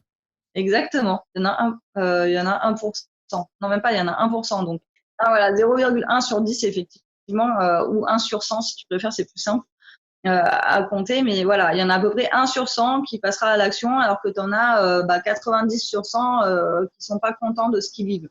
Et entre les deux, du coup, entre le 90 et le 1, il y a une petite minorité qui va passer à l'action, mais qui va pas encore se faire rémunérer, ou qui va la galérer financièrement, et qui va être un peu entre deux, tu vois, parce qu'ils se disent, c'est des gens, tu vois, ils se lancent, et ils se disent, bon, allez, j'ouvre mon cabinet, je vais faire ça dans mon salon, une fois par semaine, ou le soir. À côté de ça, je garde mon boulot salarié pour être tranquille, pour avoir un revenu. Et puis, ils osent pas trop faire de la com, parce que de toute façon, la communication et le marketing, ils n'ont pas appris à l'école. Donc, du coup, ils savent pas faire. Donc, pour eux, c'est je connais pas, donc je fais pas. Il y en a même certains, de toute façon, ils savent très bien qu'ils vont se faire insulter s'ils commencent à faire du marketing. Donc, du coup, on va leur dire, mais non, mais t'as pas le droit de faire du marketing, c'est pour les dons, c'est divin, c'est gratuit. Et donc, ils vont rester, voilà, c'est 8 personnes entre le 90e qui a rien fait et le 100e qui, lui, a agi. Eh ben, il y en a 8, 9, là, ils sont entre deux, ils font pas trop de com, et puis ils voudraient se lancer, mais ils l'ont fait à moitié, donc ils font un temps partiel. J'ai une copine comme ça, tu vois, elle bosse pour la ville, et à côté, elle a fait son auto-entreprise, mais elle fait les soins le samedi matin et le samedi après-midi. Le reste du temps, elle est à temps plein, et du coup, elle a même plus le week-end, en fait. Parce qu'après, elle a en plus des enfants, donc elle a plus de vie, en fait. Et à côté de ça, en plus, elle plafonne, parce que du coup, si tu es à moitié dans les deux et que tu te dis à chaque fois, de toute façon, ça va, j'ai encore le salariat, ou alors je fais mon chômage, mais à la fin du chômage, je reprendrai un boulot salarié si ça marche pas. Et du coup, se conditionner comme ça, à se dire, si ça marche pas, je reprends un boulot salarié, en gros, ça marche jamais. Parce que les guides, ils veulent que tu t'engages corps et âme. Ils veulent que tu leur montres que oui, c'est sûr, j'ai décidé, c'est ma seule activité, j'en aurai pas d'autre, quitte à finir sous un pont. Je me remettrai pas dans le salariat, c'est niet, c'est jamais, c'est nada, c'est clair dans ma tête, c'est ça ou rien. Et si tu es dans cet esprit, c'est ça ou rien, là, tu vas réussir à développer ton activité. Si tu es entre deux, comme typiquement l'énergétique, c'est vraiment quelque chose de très quantique, donc j'attire à moi vraiment ce que j'émane. Et si la personne, elle émane qu'elle est plutôt dans le salariat 80% du temps et le reste des 10%, c'est un peu, tu vois, du repos et il reste encore 10% qu'elle va passer en clientèle, bah, l'univers, il va retenir, elle a besoin que d'un client par semaine. Alors que pour en faire une activité pérenne, on va dire que pour gagner un SMIC, en gros, de façon régulière, il faudrait que tu aies à peu près 3 000, 4 000 euros de chiffre d'affaires. Ça dépend du statut que tu as choisi. Si tu es en auto-entreprise, normalement, 3 000 euros, entre 2 et 3 000 euros, ça suffira parce que tu es prélevé à la source sur ton chiffre d'affaires et que c'est un forfait de 25%. Et après, si tu es en EURL, par exemple, et que tu veux déduire tes charges, là, tu vas vraiment avoir des grosses cotisations sociales, c'est 50%. Et tu vas avoir aussi l'impôt sur les bénéfices, c'est entre 15 et 30% selon le bénéfice que tu fais. Et donc là, on change complètement de monde parce que derrière, il faut vraiment faire du 4-5 000 euros par mois en chiffre d'affaires pour avoir un SMIC ou 1 500 euros par mois. Et donc moi, c'est ce que je leur fixe à mes élèves quand je les coach, c'est si tu veux vraiment faire ton métier, il faut que tu vises d'être à 4 000 euros en étant en EURL parce que sinon, tu n'auras pas, enfin, en auto-entreprise, en fait, tu vas pas avoir tes cotisations sociales, tu vas les payer. Et derrière, la retraite, elle est vraiment limitée. L'arrêt maladie est limité. D'ailleurs, là, en ce moment, les gens qui sont confinés, ils le voient bien, hein.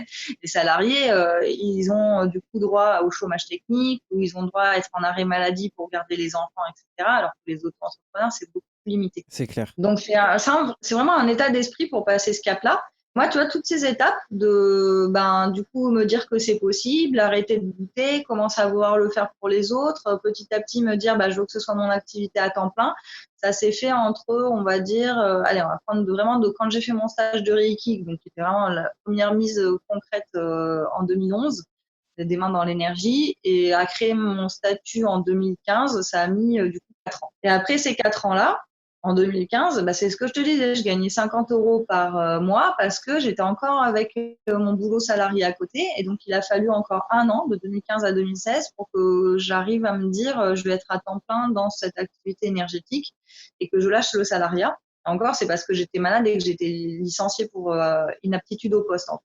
Je m'étais bloqué le dos, donc je pouvais plus rester debout et faire de la manutention au magasin. Donc, voilà, Encore une fois, l'univers qui t'envoie des messages. Ouais, là, j'avais tellement traîné qu'effectivement, c'est l'univers. Je leur ai dit, je vous laisse gérer la rupture parce que j'arrive pas à faire la rupture conventionnelle, donc je sais pas comment je vais partir de staff.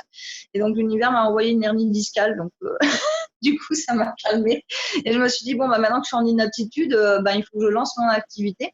Et donc, on a lancé en 3 mois avec mon meilleur ami Steve un festival chamanique dans le Vercors et qui a eu beaucoup de succès. On a fait 0 euros, on était contents. Non, mais je veux dire, on a fait 0 euros de bénéfices. On a fait en tout, on avait 2 500 euros de charges et de frais et 2 500 euros de chiffre d'affaires, donc on a fini à 0. Donc c'était top, hein, c'était notre tout premier festival. Et après, on s'est dit, maintenant, si on veut vraiment en vivre, parce que lui, pareil, il voulait lâcher son travail d'informaticien, un autre type de métier, mais voilà, lui, il était maître Reiki.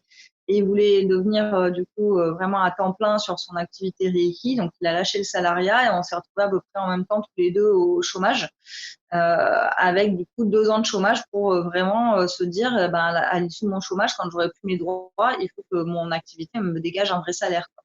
Alors lui, aujourd'hui, comme il s'est moins bougé que moi parce qu'il partait d'une situation financière un peu plus compliquée, parce qu'il habitait en couple et donc sa nana, quand il a été au chômage pour se lancer en Reiki et faire que ça, elle l'a assez mal vécu et donc elle l'a jeté dehors et s'est retrouvée à la rue avec rien, quoi. Parce que c'était elle qui avait le loyer.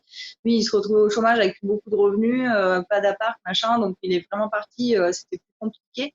Alors que moi, quand j'avais vraiment réfléchi à l'avance tout mon projet, donc j'avais déjà, quand je me suis retrouvée au chômage, j'avais déjà créé ma carte de visite, j'avais mon site internet, j'avais déjà des ateliers, je faisais des conférences. Et même si j'en faisais que du coup 1 fois par mois, ce qui expliquait le 50 euros de chiffre d'affaires, je savais que j'avais déjà toutes les bases. Lui, il partait de rien. C'est pour ça que ça a été un peu plus difficile pour lui. Et lui aussi, il n'avait pas de budget pour faire de la pub et pas de marketing. Donc, du coup, en gros, aujourd'hui, il a toujours pas atteint ce SMIC mensuel, alors que moi, aujourd'hui, je le gagne largement. 2020 et c'est encore écoulé 4 ans avant que mon activité elle explose complètement. 4 ans avant que ton activité explose. Et du coup, est-ce qu'on peut parler chiffres ou fourchette de prix ou pas du tout? Ouais, si on peut parler de chiffres. Donc, en fait, quand j'ai commencé, là, que je gagnais 50 euros, en gros, je faisais des séances, des ateliers par personne, c'était 10 euros. Les soins, ils étaient à 10 euros. Je voulais pas me faire payer trop, tu vois. On m'avait expliqué que le don, c'est gratuit. Du coup, faut pas se faire payer. Il faut que tu aies un boulot à côté. Donc, voilà, je mettais tout à 10 euros. Et j'en faisais 1 ou 2 fois par mois. Et donc, quand j'avais, mettons, 5 élèves en moyenne dans les ateliers, ça me permettait d'avoir 50 euros dans le mois. Après, donc en 2016, j'ai commencé à faire des ateliers où j'ai décidé de mettre les ateliers à l'époque, c'était 30 euros s'il y avait la promo, c'est-à-dire si tu en faisais plusieurs, et après, sinon, ils étaient à 40 euros si tu en faisais qu'un. Et j'ai mis en place des ateliers récurrents, c'est-à-dire que ta personne s'inscrivait en début d'année et elle faisait 10 ateliers dans l'année. Et j'ai commencé aussi à louer une salle de façon ponctuelle, c'est-à-dire que quand j'avais une demande de soins, je réservais ma salle et je payais que 10 euros la location pour l'heure dont j'avais besoin. Donc, j'avais pas encore signé vraiment de contrat, j'avais pas de cabinet à moi. En fait. C'était vraiment juste un espace partagé à plusieurs thérapeutes. Et donc là, petit à petit, j'ai commencé à monter en chiffre d'affaires. Donc au début, je suis passée de 50, après à 100, après à 500 par mois. Après, du coup, ça c'était pendant ma première année de chômage. Et puis après, j'ai atteint peut-être 1000 euros par mois, toujours pendant ma première année de chômage sur la fin de l'année. Et donc la deuxième année, donc c'était en 2017, là je montais encore, j'étais arrivée parce que je m'étais fait coacher à peu près à gagner 2000 euros en chiffre d'affaires. Donc ce qui faisait qu'en net, il me restait, 750. il me restait à peu près 500. Ah d'accord, ok. Un quart.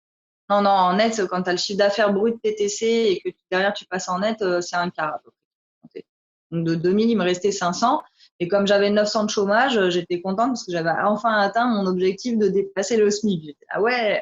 Sauf qu'en fait, en 2017, il me restait plus qu'1 an de chômage et je me dis, putain, attends, si on m'enlevait mes 900 de chômage, là, je serais quand même dans la merde parce que 500 pour vivre, c'est tendu, quoi. En gros, 500, c'est mon loyer.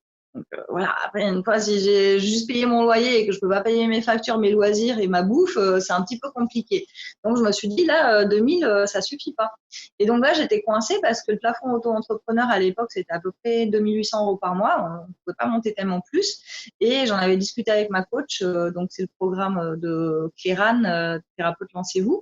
Et donc elle disait, son programme, il sert à passer de thérapeute qui est au RSA à thérapeute qui gagne sa vie. Et tu vois, moi, à l'époque, gagner ma vie, c'était juste d'avoir le SMIC, en fait. Et là, j'étais arrivée au stade où l'auto-entreprise, c'est intéressant parce que tu payes pas très cher, mais que de passer en EURL, ça me paraissait insurmontable parce qu'il y avait tous les changements de statut à faire, c'était passer en vraie entreprise, me retrouver avec 50% de cotisation sociale au lieu de 25, prendre un comptable. Le comptable, il faut compter au moins 200-300 euros par mois. Sachant qu'à l'époque, c'était mon salaire, c'était 500. Bah, du coup, je me dis, bah, du coup, je vais payer un comptable, mais moi, je me paye plus, quoi, en gros. Donc, ça m'arrangeait pas trop, en fait. Ça me faisait un peu peur. Donc, je traînais les pattes. Et puis, il y avait un autre truc aussi, c'est que je commençais à monter en puissance. Donc, 2000 euros, sachant que mes séances, elles étaient à 50. Du coup, tu vois, je faisais à peu près 40 heures par mois. Ouais, ça te pompe beaucoup. Et en fait, ben, le problème, c'est que 40 heures par mois, j'étais déjà limite en burn-out, en fait. Parce que ça me faisait déjà trop d'heures. Parce que en énergétique, c'est pas comme quand tu es salarié. Tu vois, quand tu es salarié, tu es devant ton écran, tu vas à la pause, tu discutes avec les collègues. En énergétique, 40 heures, c'est déjà beaucoup. En fait. Sachant qu'en pour générer 40 heures en soins en clientèle qui paye, le problème, c'est qu'il faut que tu fasses à peu près 3 fois ça en temps sur le marketing, la com, la compta, l'administratif, etc. Donc pour 40 heures en clientèle, faut compter à peu près entre 80 et 120 heures de travail personnel derrière pour faire tourner l'entreprise. Parce que l'énergéticien ou le chaman, en fait, on pourrait se dire, il fait toute la journée du chamanisme, mais non, parce qu'en fait, quand tu as une entreprise, bah, tu es chef d'entreprise et après, tu fais tes soins. C'est la cerise sur le gâteau, le soin, quelque part, par rapport au temps, à l'organisation globale. Aujourd'hui, d'ailleurs, je le vois, hein, quand par mois, si je bosse 150 heures, je vais bosser peut-être 20-30 heures en soins seulement. Et tout le Sur reste, c'est que 150. de la com, c'est que du marketing, c'est que de la Ouais, c'est compta, ça. tout ça. Si tu veux faire un blog, et ben, du coup, il faut écrire les articles de blog. Si tu as des réseaux sociaux, il faut répondre aux commentaires. Après, tu réponds aux messages. Donc, tu fais un peu messagerie. Après, tu as Tu la fais des interviews, voilà. voilà. Donc après, mine de rien, c'est plein de métiers. Alors du coup, après, tu pourrais dire, bah, si je gagnais assez d'argent, je vais payer des gens pour sous-traiter toutes ces activités-là qui me saoulent. Donc, prendre une assistante, prendre des gens qui te font tes vidéos et tout. Mais bon, globalement, tant que tu n'as pas atteint les 5 000 de chiffre d'affaires, c'est difficile de déléguer, ne serait-ce que d'avoir une assistante. Donc, c'est un peu le truc qui se mord la queue, c'est putain, je fais des soins tout le temps et je gagne rien. Donc, c'est un peu la dure réalité de la plupart des coachs, thérapeutes et énergéticiens d'ailleurs. Hein, c'est ça. T'as le stade où c'était un loisir, t'avais un métier à côté, donc t'avais pas le temps de le faire parce que c'était juste le week-end. Après, t'as le stade, je m'y mets à temps plein, mais du coup, au final, je me rends compte que je bosse beaucoup pour avoir peu de clients à la fin. Et après, à un moment donné, comme moi, j'étais vraiment très attirée par toutes les formations, je me suis dit, c'est pas possible de continuer comme ça, il faudrait que j'automatise. Parce que bon, et les formations, j'avais beau en faire plein, en plus, je répétais toujours la même chose. Donc, j'en avais marre au bout d'un moment de toujours faire les mêmes ateliers et répéter 150 fois la même chose dans l'année. Donc, du coup, je m'étais dit, bah, tiens, il y a cet atelier, j'ai déjà un PDF, je vais tourner la vidéo parce que maintenant que je l'ai fait 50 fois en présentiel, tu vois, je le connais par cœur. Donc, je vais me tourner, je vais me filmer comme si j'étais avec mon groupe. Je leur fais à l'identique et du coup, après, les gens pourront acheter directement sur Internet. Donc, c'est comme ça que sont nées mes premières formations online, parce que je les avais fait déjà 50, 100 fois en présentiel et que j'en avais tellement marre de les répéter que du coup, je m'étais tournée en me disant, voilà, maintenant, à partir de maintenant, celle-là, elle sera plus en présentiel, je la fais en automatique. Et c'est là que je suis tombée du coup sur mon autre coach, Franck, qui du coup, lui, est vraiment le spécialiste expert des formations automatisées sur Internet avec la pub Facebook et tout. Et du coup, il m'a fait comprendre que même si j'avais fait des études en marketing, mon marketing à moi des années 2000, en 2020, c'était plus trop. Et du coup, alors juste pour revenir sur cette personne-là, dans ton livre d'ailleurs, tu dis coach, mais tu dis aussi mentor, si je dis pas de bêtises. Et justement, je trouve ça très intéressant. C'est une des questions, mais en fait, tu réponds. Je te laisse parler parce qu'en fait, tu réponds à toutes mes questions au fur et à mesure sans que j'ai besoin de les poser. Donc ça, c'est Ah ouais, je suis génial. en Canada. C'est magnifique. Et qu'on soit bien clair pour les personnes qui nous écoutent, du coup, Franck, c'est Franck Roca C'est ça. qui aide les personnes du coup à développer leur business. C'est un multimillionnaire. Il a dû commencer dans les années, je crois, 2015. Son premier business sur Internet, c'était pour éduquer son chien correctement, en fait. Et il a fait millionnaire en très, très peu de temps, je crois, en un an. Et de là, en fait, il a continué de se former avec les meilleurs coachs planétaires. Du coup, des gens, tu vois, genre leur coaching, c'est 100 000 euros pour l'année et plus, voire 1 million pour l'année. Et du coup, il a développé petit à petit sa formation pour les personnes qui sont entrepreneurs ou qui veulent se lancer comme entrepreneurs et du coup communiquer autour de leur business et arriver à en vivre. Donc business, ça veut dire affaire hein, en anglais, c'est pas un mot sacrilège, hein, je le précise. Mais en gros, n'empêche que n'importe quel métier, d'ailleurs il en parle hein, dans sa formation, c'est pour les opticiens, ça peut être pour des coiffeurs, ça peut être pour des agences immobilières, pour des gens qui sont dans la thérapie, pour des coachs. C'est vraiment adapté à tout le monde parce que l'idée, c'est de dire sur le marché, regarde, je fais ça, je résous tel problème. Est-ce que c'est ton problème? Ah oui, bah regarde, c'est à temps. Est-ce que tu veux l'acheter ou pas? C'est tout. En fait, et le you eh ben, ça passe par de la pub YouTube, de la pub Facebook, par être visible, par avoir des pages de vente qui présentent ton produit ou ton service. Et c'est indispensable parce que moi, ça me fait toujours rire. Des fois, il y en a, ils me disent, ah, mais moi, maintenant, je fonctionne avec l'univers, hein, parce que je travaille de chez moi dans mon salon. J'ai pas de carte de visite, j'ai pas de site internet, mais quand l'univers, il veut m'envoyer quelqu'un, il me l'envoie. Je fais, ouais, mais en gros, tu vas pouvoir avoir des gens qui viennent de ta rue et qui ont entendu parler de toi par le voisin. Et donc, du coup, tu vas en avoir peut-être 4-5 par mois. Et c'est ton mari qui paye la maison. Alors que moi, tu vois, je suis célibataire, sans enfant, ok, mais ben, toujours est-il que le fait d'être célibataire fait que je m'assume toute seule. Donc, j'ai pas quelqu'un qui va bosser à côté et qui va garantir que mon loyer sera payé si j'ai pas de clients. Et l'univers, en plus, il t'envoie des gens si tu es en super forme. Donc, quand tu n'es pas en forme, il t'envoie personne, en fait. Parce qu'il considère que tu n'es pas en état pour faire un soin et qu'il faut d'abord que tu te fasses un auto-soin. Donc, ça, c'était un truc que quand je faisais le présentiel avant, j'avais vraiment ce truc de si j'étais trop fatiguée, tous mes rendez-vous s'annulaient du jour au lendemain et je faisais zéro en chiffre d'affaires. Et là, je m'étais dit, bon, ça craint un peu. Et ça, je pense que tous les entrepreneurs qui écoutent ce truc-là l'ont vécu forcément, peu importe dans quel domaine ils exercent. À partir du moment où ils étaient pas bien ou alors ils se sentaient pas de faire quelque chose. D'ailleurs, la première interview que j'ai faite avec la personne qui s'appelle Audrey, qui aide et coach de vie, eh bien, elle, c'est pareil. C'est une amie, elle vient boire le café à la maison, du moins quand on n'était pas en confinement. Elle nous disait, c'est marrant, il faut vraiment que je fasse attention à mes pensées et à comment je suis parce que il arrive parfois que je me dise oh j'ai pas trop envie et j'ai des rendez-vous qui s'annulent dans l'après-midi pour me laisser mon après-midi. Et ça c'est quelque chose qu'on va vivre. Et moi, la dernière fois, j'avais mal de tête. Je me dis, j'ai pas trop envie, j'ai mal de tête, j'ai mon rendez-vous tout à l'heure. Et ben, la personne, en fait, elle a pas réussi à se connecter parce que son internet a sauté juste pendant l'heure du soin. Et après, l'internet est revenu. Mais du coup, j'ai dit, bah là, c'est un peu trop tard par rapport au soin. On va pas le faire à 19h parce que des fois, il dure 2 heures.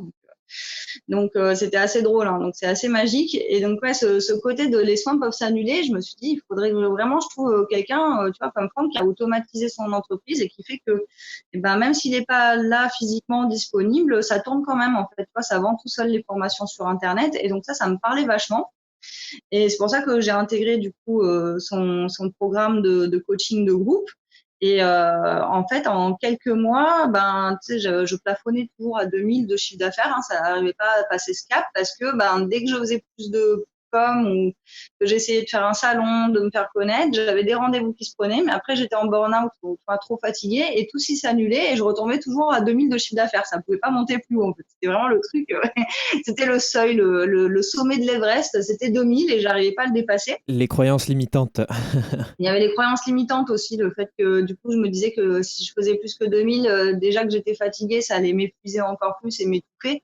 Donc, il y avait pas mal de trucs. Mais il y avait aussi que structurellement, ma boîte, en fait, je pouvais pas tourner à plus que 2000 parce qu'en auto-entreprise, par rapport à la pub Facebook, je pouvais pas en mettre puisque je peux pas la déduire de mon chiffre d'affaires.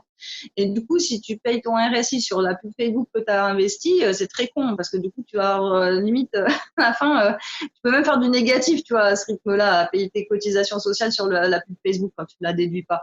Donc en fait, j'avais tout mon système qui était à revoir. Et donc de rentrer dans la formation de Franck Roca, ça m'a permis déjà de prendre conscience de ça, qu'il y avait des choses à revoir, parce que sinon moi j'étais née dedans, donc je m'en rendais pas compte. Et ça m'a permis de me donner envie aussi d'automatiser mes formations, de pouvoir faire en sorte qu'elles se vendent toutes seules. Et au début, ben, j'en vendais une par jour. T'imagines, quand tu dois faire un soin par jour, qui te rapporte 50 euros, ou que tu vends une formation par jour à 50 euros. C'est pas le même effort, C'est un hein. truc de dingue, en fait. C'était le même chiffre d'affaires, mais sauf que d'un côté, j'avais 1 heure et demie de travail et de l'autre côté, j'avais zéro travail, en fait, une fois que la formation était mise en place. Donc, ça m'a pris tout l'été de 2000, tout l'été ben, de cette année-là, je sais plus si c'était 2000, ouais, normalement 2017. 2018, j'ai un doute avec les dates. Alors, en tout cas, ça m'a pris tout l'été. Et en fait, à la rentrée de septembre, j'avais automatisé ma pub pour un salon. Et du coup, tout de suite au salon, j'ai eu tous mes ateliers qui ont été remplis pour toute l'année. Je crois que j'ai dû faire 10 000 euros pour toute l'année juste en ces 2 jours de salon. Et après, pour les programmes automatiques, bah, au début, comme je te disais, j'en vendais un par jour. Mais du coup, ça faisait quand même 30 fois 50 par mois. Donc, ça me permettait de doubler mon chiffre d'affaires quasiment. Et après, j'avais toujours les soins au cabinet. Donc, en quelques mois, je suis passée de 2000 à 5000 et j'ai même fini l'année. Donc, 2018, j'ai fini l'année. Je devais être à peu près en chiffre d'affaires à 8000 par mois, un truc comme ça.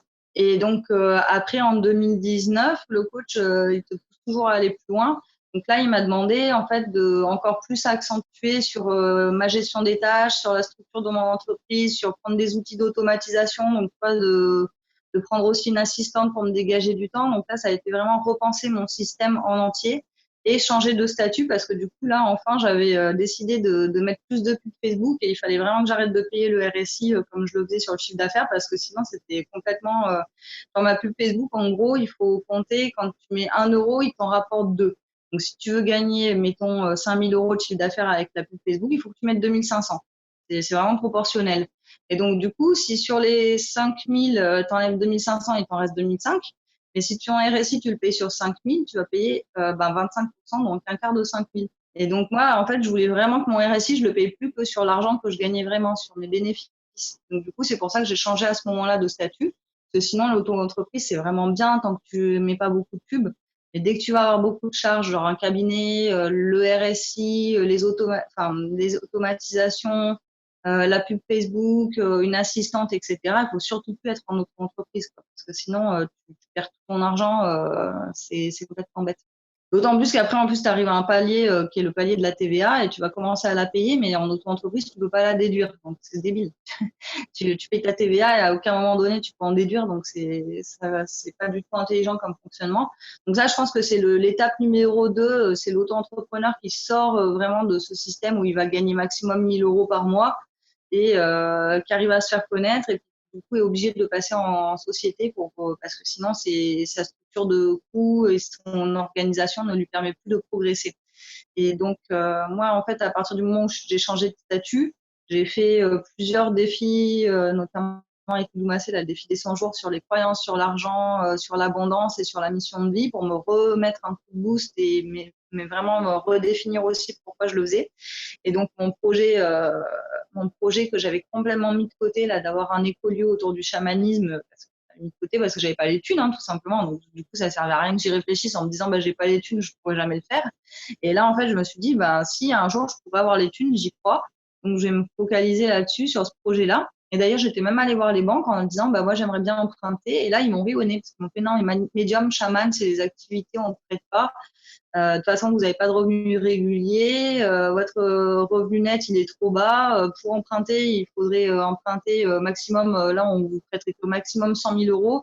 Et encore, si vous êtes en couple et que l'autre, il se porte garant pour vous. Et là, j'ai fait, ouais, ok, donc du coup, il faut que je gagne plus, en gros. Là, en gros, il m'avait mis, je crois qu'après ce rendez-vous à la banque, je me suis tapé 3 mois de presque dépression, en fait. Tellement j'étais dégoûtée. Et ça m'avait complètement cassé le moral, en fait, de me dire, ah bah là, mais même en ayant l'impression que ça y est, je commence à toucher, tu sais, moi, j'étais là, ça y est, je suis multimillionnaire, j'ai 5 000 euros par mois, c'est Byzance. Et en fait, non. Et tu vas voir la banque derrière et c'est bon, ils te rappellent que t'es pauvre. En gros. Là, ils te cassent tous tes rêves et après, du coup, je me suis dit, non, mais bon, c'est pas grave, j'ai mon rêve, j'y tiens, c'est mon objectif. D'ailleurs, Franck, tu vois, à ce moment-là, il nous disait, lui, son rêve, c'est de faire une fondation pour les océans. Il doit être multimilliardaire pour arriver à la financer et faire tout le programme qui s'est prévu. Et il a dit, moi, je garde mon objectif et je renonce pas et je réfléchis tout le temps à qu'est-ce que c'est qui me rapproche de mon objectif demain. Et donc, quand j'ai commencé à fonctionner comme ça, bah, effectivement, mon entreprise, elle a explosé parce que derrière, à chaque fois que j'ai pas une compétence, j'achète un coaching pour me faire coacher sur cette compétence ou je délègue et du coup, je prends quelqu'un qui va faire le truc à ma place. Bon, ce que j'aime pas trop, donc en général, c'est plus je me prends un coaching et j'apprends à le faire par moi-même. Du coup, j'ai commencé à déléguer aussi, à mettre de plus en plus d'automatisation. Donc, la compta, elle est automatisée. J'ai pris ma comptable, elle me fait aussi la compta, hein, d'ailleurs. Et mes calculs, mes programmes de formation online et tout, j'ai mis vraiment beaucoup de systèmes qui me permettent de pas bosser dessus sur des tâches répétitives. Genre un copier-coller de Excel pour copier-coller le chiffre d'affaires du jour, mais je le fais plus à la main, c'est des applis qui me le font en fait. Ouais, ça m'a dégagé tout ce temps que je passais avant sur des tâches débiles, genre recopier tous les jours les factures, envoyer les factures, remplir le fichier pour que ça te calcule à la fin du mois la TVA. Mais j'ai vraiment automatisé au maximum et aujourd'hui, bon, globalement, la compta va me prendre une demi-heure par jour grand max. La pub Facebook, je vais y passer 1 heure par jour moyenne et ça me permet de faire mon blog, ma vidéo, ma pub, etc. sur la semaine, c'est lycée. Et j'ai pris une assistante pour répondre aux messages parce que quand même aujourd'hui j'en ai 2 d'assistantes parce que sinon j'avais trop de messages. Imagine, tu dois répondre à 150 mails par jour. Les commentaires Facebook, tu peux plus. Ça te prend 5 heures et c'est bon, la journée elle est pliée quoi. Donc ça, et puis j'ai pris aussi quelqu'un qui me fait les appels quand les gens ont des questions à poser, qui veulent s'inscrire pour un soin énergétique ou quoi. Maintenant, je fais des soins, c'est plus des coachings sur 6 mois. Et du coup, pour s'inscrire, il faut passer par mon conseiller qui va prendre la personne au téléphone, discuter avec elle, voir où elle en est. Moi, je ne prends plus aucun appel en dehors des rendez-vous. Donc ça me simplifie aussi, parce qu'à un moment donné, j'étais arrivée, je passais la journée à répondre aux mails, à prendre des rendez-vous, et j'avais même plus le temps de faire les soins. Donc du coup, c'était devenu pas du tout cohérent au niveau organisation. Mais là, pareil, c'est le coach à chaque fois qui me dit, mais regarde, on va refaire le tableau des tâches, on va regarder où c'est que sont tes priorités. Et c'est ça qui fait que mon entreprise, aujourd'hui, je suis toujours chamane, ça c'est clair, mais j'ai aussi la casquette chef d'entreprise et plus juste petit artisan entrepreneur, en fait. Et du coup, au niveau de ton chiffre d'affaires, du coup, ça n'a plus rien à voir avec les 50 euros, on est d'accord? Ah oui, ça n'a plus rien à voir, parce que je te disais, la première année, en tout, j'avais fait 5 000 euros. La deuxième année, à la fin de l'année, au mois de décembre, j'avais atteint 18 000. La troisième année, j'ai fait 50. Et en gros, tous les ans, je double. Non, même plus que ça. Tous les ans, je fais x6 tous les ans. Donc l'année d'après, j'ai fait 300. Et du coup, voilà, ça continue après x6 à chaque fois, à peu près tous les ans. Je double dans l'année à peu près 3, 4 fois, 5 fois, ça dépend. D'accord. Et là, alors sans indiscrétion, l'an dernier, du coup, t'es arrivé à combien? L'an dernier, j'étais arrivée à 300. 300, donc t'es passé d'un business de 5 000 euros l'année à 300 000 l'année. Ouais, entre 2005 et 2019, en 4 ans. D'accord. Donc, on est d'accord que tu conseilles bien les gens de se former avec des personnes pour développer leur business. C'est quand même quelque chose d'assez intéressant. Ouais. Bah, moi, j'ai constaté, et c'est un peu ce que je constate en discutant avec d'autres coachs, ils constatent la même chose, c'est que c'est proportionnel à ce que tu es prêt à investir. C'est un peu comme si, en fait, quand tu es prêt à payer pour toi un coaching à 1 000 euros, ça veut dire que tu crées une espèce de voie à l'intérieur de toi, tu as un passage qui fait la largeur d'une porte pour 1 000. La largeur de 1 000, on va dire, ça fait ça. Du coup, une fois que tu as créé ce passage, et ben, du coup, ça veut dire que l'argent de l'autre côté peut repasser dans l'autre sens et il va pouvoir rentrer 1 000 euros par mois. Et après, quand, genre, si tu investis 5 000, donc tu as créé ce passage, et du coup, ensuite, derrière, il pourra rentrer 5 000 par mois. Et le jour où après, tu investis encore plus, genre, moi, mon plus gros coaching que je me suis payé, pour l'instant, c'est 20 000 euros. Donc, du coup, quand tu as créé un passage de 20 000, il peut rentrer 20 000 par mois. D'ailleurs, c'est assez cohérent, hein, parce que alors, tu n'es pas obligé de payer les 20 000 d'un coup, c'est ça la bonne nouvelle. C'est que tu peux les payer en 6 fois, en 10 fois. En général, les coachs te permettent de payer en plusieurs fois. Alors que par contre, quand l'argent re-rentre après par la même porte, c'est par mois. Donc du coup, après, une fois que tu as réussi à faire une porte de 20 000, il va rentrer 20 000 par mois. Donc c'est ça qui est énorme. Mais le problème, c'est qu'il faut bien penser que c'est progressif. Et du coup, le premier investissement que j'avais fait, je pense que c'était TLV, la thérapeute Lancez-vous, m'avait coûté 1 900 € cette formation. Et effectivement, à partir du moment où j'ai investi dans TLV, j'ai gagné à peu près 2 000 de chiffre d'affaires par mois. Et c'était déjà le premier investissement. À l'époque, j'étais à moins 1 500 € sur mon compte. Je peux te dire que ça a été, vas-y, il va falloir débloquer le compte qui me servirait un jour pour acheter un appart. Et du coup, je suis toujours en location dans mon studio parce que, bah, du coup, une fois que j'avais cassé ce compte-là, je me suis dit, bon, et, finalement, acheter un appart alors que je suis bien dans mon studio, c'est peut-être pas très intéressant. Vaut mieux que dès que j'ai un peu des thunes de côté, je réinvestis dans des formations ou des coachings. Et après, derrière, ouais, j'ai atteint 20 000 quand j'ai fait celle de Julien qui était à 20 000. Et là, après, j'ai réinvesti dans un coaching qui est à 100 000 euros, mais je le paye au mois. Donc, du coup, ça va, ça me fait pas le gros truc de me dire, putain, je dois sortir 100 000 et j'ai pas d'engagement. Donc, du coup, c'est un peu à la carte. C'est ça qui est cool. Mais du coup, c'est en fait une formation à 100 000 qui est sur l'année, même si j'ai un peu feinté en disant je m'engage que pour 1 ou 2 mois et je prends un peu à la carte, je vais pas prendre les 100 000 d'un coup, je vais juste prendre quelques. Dans ce système-là, tu as un coaching par semaine. Donc, du coup, moi, j'ai dit, bah, allez, je paye pour 2 mois et je garde, du coup, 8 séances. Et finalement, tu vois, ça fait déjà presque 6 mois que je suis dedans et les 8 séances, je les ai déjà pas toutes utilisées. Donc, finalement, c'était pas plus mal.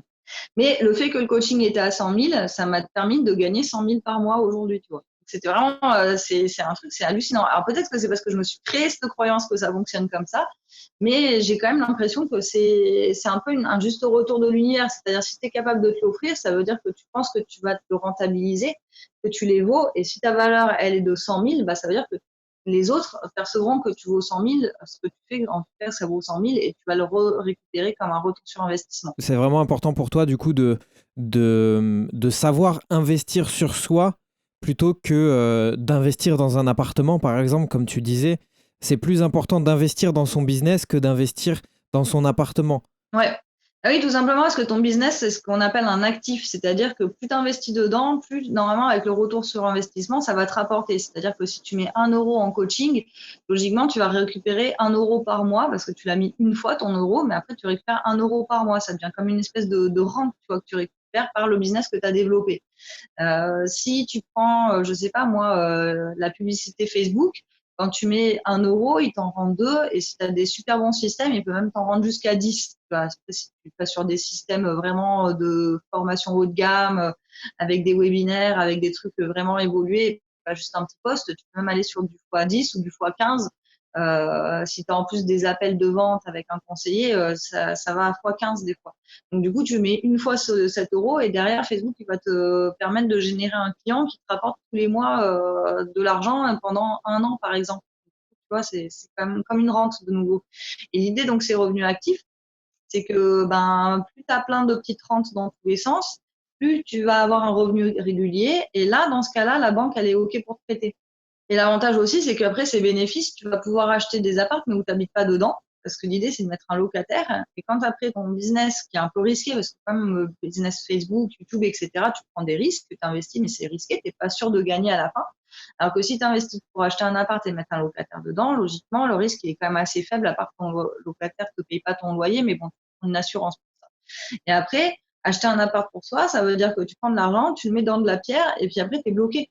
En plus, tu rembourses ton emprunt, donc ça te fait une dette. Et ta dette, elle t'empêche de réemprunter parce qu'en général, la banque, quand ils voient que tu as déjà 30% de ton revenu, c'est de la dette, bah, du coup, ils vont te dire non, mais c'est bon, là, vous avez atteint votre capacité d'emprunt, vous pouvez plus emprunter. Et moi, c'est pour ça que je n'ai pas acheté un appart parce que je me suis dit, putain, attends, vas-y, elle me prête 100 000 ou 100, si on était à deux, nous prêtait 180. Et il me disait après que derrière, pendant 20 ans, je pourrais plus réemprunter parce que j'allais être à la capacité maximale d'emprunt. Je fais, mais c'est débile. Mon argent, je préfère, tu vois, à l'époque, j'avais mis de côté 10 000 euros pour faire un emprunt bancaire, justement. Bah, du coup, je me suis dit, les 10 000, c'est bon, je les mets dans le coaching à 20 000. Et puis, du coup, je vais me démerder pour que du coup, mon revenu, ça soit 20 000 par mois. Et là, aujourd'hui, j'en discutais avec mon coach, justement. Lui, il a lancé, il n'y a pas longtemps, une formation qui va générer 1 million sur l'année. Bah, du coup, si tu génères 1 million sur l'année, ton revenu net à la fin, une fois que tu as enlevé tous les impôts, les taxes, machin, à la rigueur, il va peut-être t'en rester 300 000, on va dire. Bah, 300 000, tu peux acheter un appart avec. Même en acheter, si tu prends des studios, tu en achèteras 3. Après, les locataires qui seront dedans, c'est eux qui vont te rapporter des loyers. Et c'est ces loyers-là qui te permettent ensuite d'emprunter. Parce que la banque, si tu lui dis mon revenu, c'est Facebook, elle va avoir un peu peur. Si tu lui dis mon revenu, c'est ces 3 apparts, c'est du loyer qui tombe tous les mois via une agence immobilière qui est assurée. Là, elle te dit, OK, bon, ben, du coup, vous avez jamais eu d'emprunt, bah, c'est bon, on vous prête de nouveau. D'accord. Donc vraiment, ta stratégie, toi, ça va être de pouvoir créer du coup de la rente par la suite, pourquoi pas, ou en tout cas, c'est ce que tu Ouais. conseilles aux personnes qui ont envie de développer leur business. Avant de créer le centre de chamanisme, là, il faut que j'achète un terrain et que je fasse construire une maison 100% écologique, tout en bois. Enfin, je ne sais pas encore exactement comment ce sera, mais qui sera le lieu d'accueil et un lieu avec d'autres thérapeutes qui soient partagés.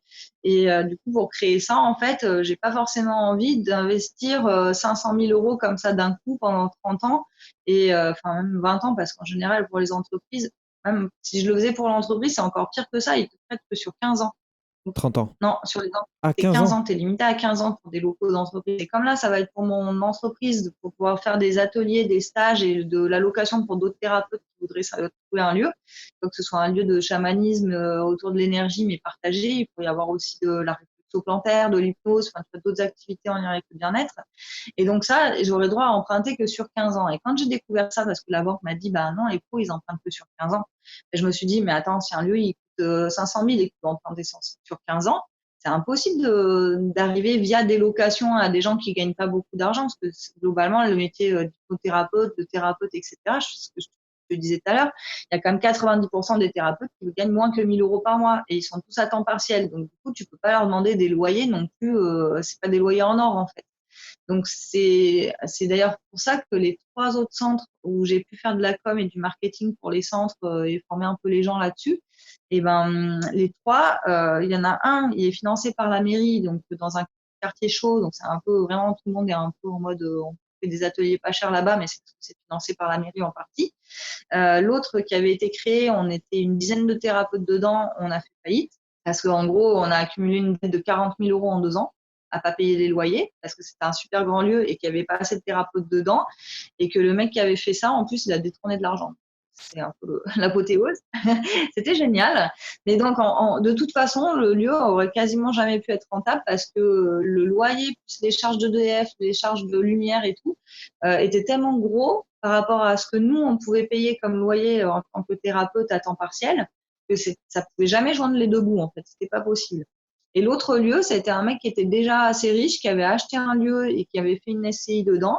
Et en fait, le truc a fait faillite aussi parce que ben derrière, même si lui, il avait les thunes d'acheter, derrière, quand tu achètes un truc qui est très gros, tu vas avoir des taxes foncières, tu vas avoir des impôts, tu vas avoir des fois même si un impôt sur la fortune, si vraiment c'est un lieu très cher, genre plus d'1 million. Et derrière, il faut que les thérapeutes qui utilisent le lieu te payent suffisamment de loyer pour que ça tourne. Et donc, en fait, ça ne joint jamais les deux bouts. Donc, soit c'est tu prends genre un mini appart de 20 mètres carrés et tu mets 3 thérapeutes dedans et là, ils vont s'en sortir. Soit si tu veux vraiment un truc très grand comme les autres, ils avaient, c'était des lieux à 500 mètres carrés ou 1000 mètres carrés, et ben, t'arrives jamais à les rentabiliser. C'est pour ça que du coup, moi, je me suis dit, il faut avoir une rente qui te permet, en plus avec tes activités Internet, les formations que je fais sur Internet et les autres coachings et tout, que derrière, ça génère suffisamment de bénéfices pour que ce soit ça, quelque part, qui soit un peu le mécénat du financement de l'écolieu. D'accord, donc en fait, créer des business qui vont nourrir ton projet de vie. Ouais. Est-ce que justement tu peux nous projeter dans dans ce lieu que tu as envie de créer? Parce que moi, je le connais parce que, encore une fois, je l'ai lu et je l'ai entendu dans le livre. Mais est-ce que pour les personnes qui écoutent, tu peux nous projeter un petit peu dans ce lieu qui pour moi semble très intéressant et qu'il faudra forcément aller faire un tour dedans. Ouais, Quel est ce projet? j'avoue que là, des fois, en ce moment, j'ai même moi-même du mal à me projeter dedans, mais c'est vrai qu'une fois, on avait fait avec mon meilleur ami un voyage chamanique pour aller visiter le lieu comme on l'imaginait. Et donc, c'était sur un grand terrain, t'arrives et donc il y a un parking avec des arbres et derrière, on rentre sur le potager et le verger. Donc, le potager, il faut l'imaginer en permaculture avec des fruits, des fleurs, des légumes, tout se mélange avec des étages. Tu vois, il y aurait un peu des arbres comestibles au milieu. Le verger, il y a un étang. J'aimerais bien qu'il y ait une mare naturelle ou une piscine d'eau naturelle avec de la phytoépuration et des poissons ou des tortues, enfin, tu vois, un peu des animaux qui vivent dans l'eau, quoi, parce que j'adore ça. Et on pourrait peut-être même se baigner dedans si on arrive à le faire suffisamment bien, parce qu'effectivement, il y a des piscines naturelles où tu as une partie un peu sauvage qui fait la phyto et l'autre partie où tu peux te baigner. Donc voilà, ça va avec un petit ponton en bois où tu peux aller méditer. Et ensuite, on arrive sur le bâtiment principal, qui est un lieu d'accueil, du coup, qui est tout en bois avec de grandes baies vitrées. Donc, l'idée, c'est de faire vraiment un bâtiment qui dégage de l'énergie plutôt que d'en consommer, avec peut-être des panneaux solaires, on ne sait pas encore trop. Peut-être de la géothermie, donc utiliser, vu qu'on est en montagne, utiliser les énergies de la nature. S'il y a un torrent, on aura de l'eau, peut-être aussi, on pourrait utiliser l'énergie de l'eau, je veux dire. Et du coup, donc dans ce lieu d'accueil, en fait, il y a des salles, des grandes salles où on peut, un peu comme dans un dojo, tu vas faire des pratiques de groupe, que ce soit autour du chamanisme, autour de la méditation, du yoga. Ça pourrait être des séances de sophrologie ou d'hypnose de groupe, peu importe. Et après, il y a plusieurs petits cabinets, donc c'est des espaces un peu plus individuels où on peut proposer des soins énergétiques. Il y aurait aussi à cet endroit, vu que moi j'ai une machine Bioel qui est une machine vraiment scientifique qui permet de mesurer les énergies, le taux vibratoire et tout, donc il y aurait à cet endroit un centre de recherche autour de l'énergétique, voir par exemple quand on fait du yoga, de la méditation, comment ça influence l'énergie dans nos chakras. Donc moi je l'ai pu tester chez moi avec mon pote Steve et notre copine Fred. Donc on est vraiment impressionné que dès que tu médites, hop, la machine, ça mesure des variations dans la position de tes chakras et tout, c'est instantané, donc c'est assez énorme. Et du coup, là, ce serait de proposer des mesures pour les personnes qui viendraient sur le centre. Il y aurait aussi, du coup, à l'arrière du bâtiment, un petit chemin qui part dans la partie un peu plus forêt ou bois, avec une sorte de cercle sacré où on pourrait aller faire des pratiques autour du chamanisme en pleine nature. Mais bon, du coup, il servirait plutôt l'été et pour les stages en extérieur que toute l'année. Peut-être aussi du tambour, parce que même si, en général, la transe, je préfère qu'on la fasse sans. C'est toujours sympa quand on fait des cercles de tambour, ça dégage une énergie qui est vraiment intense. Donc, puis voilà, de faire résonner le lieu, de faire vibrer le lieu. Il y aurait plein d'esprits de la nature, donc on serait vraiment en co-création avec eux. Il y aurait des cours pour apprendre à communiquer avec les esprits de la nature, avec Pan, le dieu de la nature d'ailleurs, avec les lutins, avec les elfes, les nains, etc. Et du coup, après, peut-être qu'il y aurait à un moment donné, en tout cas, les statuts de mon entreprise le prévoient, parce que quand je l'ai créé en 2019, j'ai déjà mis centre de formation, centre d'hébergement, donc pour pouvoir poser peut-être quelques roulottes ou quelques yourtes pour pouvoir accueillir des stagiaires en gîte quand ils viennent. Après, sur l'alimentation, je pense qu'on ne fera pas une auberge comme c'était mon projet il y a très longtemps, en 2011, où je voulais faire auberge, parce que finalement, je l'ai fait et j'ai trouvé ça assez horrible. La partie bouffe, c'est trop compliqué. Donc, on peut peut-être avoir un partenariat avec un traiteur local, bio et végétarien, pour pouvoir proposer les repas pendant les stages. Donc, je vois bien le lieu rayonner sur toute la francophonie. Donc, la francophonie d'à côté, parce que c'est vrai que les Québécois m'aiment bien, mais pour venir en France, ils ont plus de mal quand même. Il faut prendre 7 heures d'avion, c'est un peu compliqué. Mais en tout cas, Belgique, Suisse et France, nous, à Grenoble, on est quand même une position très centrale. Donc c'est assez facile d'imaginer des stagiaires qui viennent de Suisse, de Belgique, un peu de partout en France pour venir sur ce lieu qu'on voit assez accessible. Tu vois, ce sera pas au fin fond de l'Ardèche ou au fin fond de la montagne. On est à l'aéroport de Grenoble qui est pas loin, la gare de Grenoble aussi. Peut-être même s'ils arrivent à plusieurs, tu vois, on peut mettre une petite navette pour aller les chercher. Enfin, comme on fait d'habitude, hein, quand on a fait les stages, on a fait Pouat, tout le monde est arrivé jusqu'au lieu de stage dans le Vercors. Et après, donc il y aura toujours le pôle formation à distance et puis des immersions qui seront sur ce lieu de chamanisme. Et après, effectivement, peut-être de partager ce lieu avec d'autres thérapeutes qui voudraient avoir un lieu sympa pour pouvoir faire leurs ateliers, leurs stages eux-mêmes. Là, ça va. S'ils sont pas crades au niveau énergie, parce qu'il y en a quand même souvent des thérapeutes qui ne nettoient pas du tout le lieu, et moi j'ai pas envie que mon lieu après derrière récupère les entités de tout le monde. Ça m'intéresse pas de passer mon temps à faire le ménage énergétique, donc que ce soit cadré par rapport à ça. Et pareil sur la communication avec les esprits de la nature, les esprits de la nature c'est pas nos esclaves, donc un minimum de respect et de co-création avec eux. Donc, il n'y aura pas n'importe qui sera admis sur ce lieu. Ce ne sera pas un lieu, toi, par exemple, de recherche avec n'importe qui, en fait, avec des scientifiques qui viendraient en mode allez, la zézétique, on est sûr que ça n'existe pas, donc on va vous prouver que ça n'existe pas. Oui, mais si tu as la croyance que ça n'existe pas, c'est sûr que ton résultat sera que ça n'a rien mesuré. Mais par contre, si tu sais que ça existe, forcément, tu auras plus de résultats et plus de chances de communiquer avec un esprit de la nature. Donc, ce sera aussi l'état d'esprit qui est sur ce lieu. J'ai vraiment envie que ce soit autour de cette communion avec les esprits de la nature et quelque part un peu de l'imposer. De toute façon, après, si tu n'aimes pas, tu viens pas. Et puis comme ça, chacun est libre. Voilà. Et moi, dans l'idéal, j'aimerais bien habiter sur place aussi, donc peut-être créer une coloc avec d'autres thérapeutes, parce que bon, moi, le célibat, pour l'instant, il a l'air de se prolonger indéfiniment. Et aujourd'hui, quand je mets vraiment mon intention de rencontrer quelqu'un qui soit à la fois à fond dans l'énergie, mais aussi à la fond dans cette idée d'éco-centre, de créer un écolieu, d'avoir un impact au niveau international et tout, j'avoue et qui fait aussi peut-être de la formation en ligne comme moi, parce que tout un état d'esprit, un mode de vie qui est un peu spécial. Parce que du coup, je suis complètement à l'encontre des horaires, par exemple, du salariat ou quoi. Et donc, j'ai envie d'être avec un partenaire qui puisse partager ça avec moi.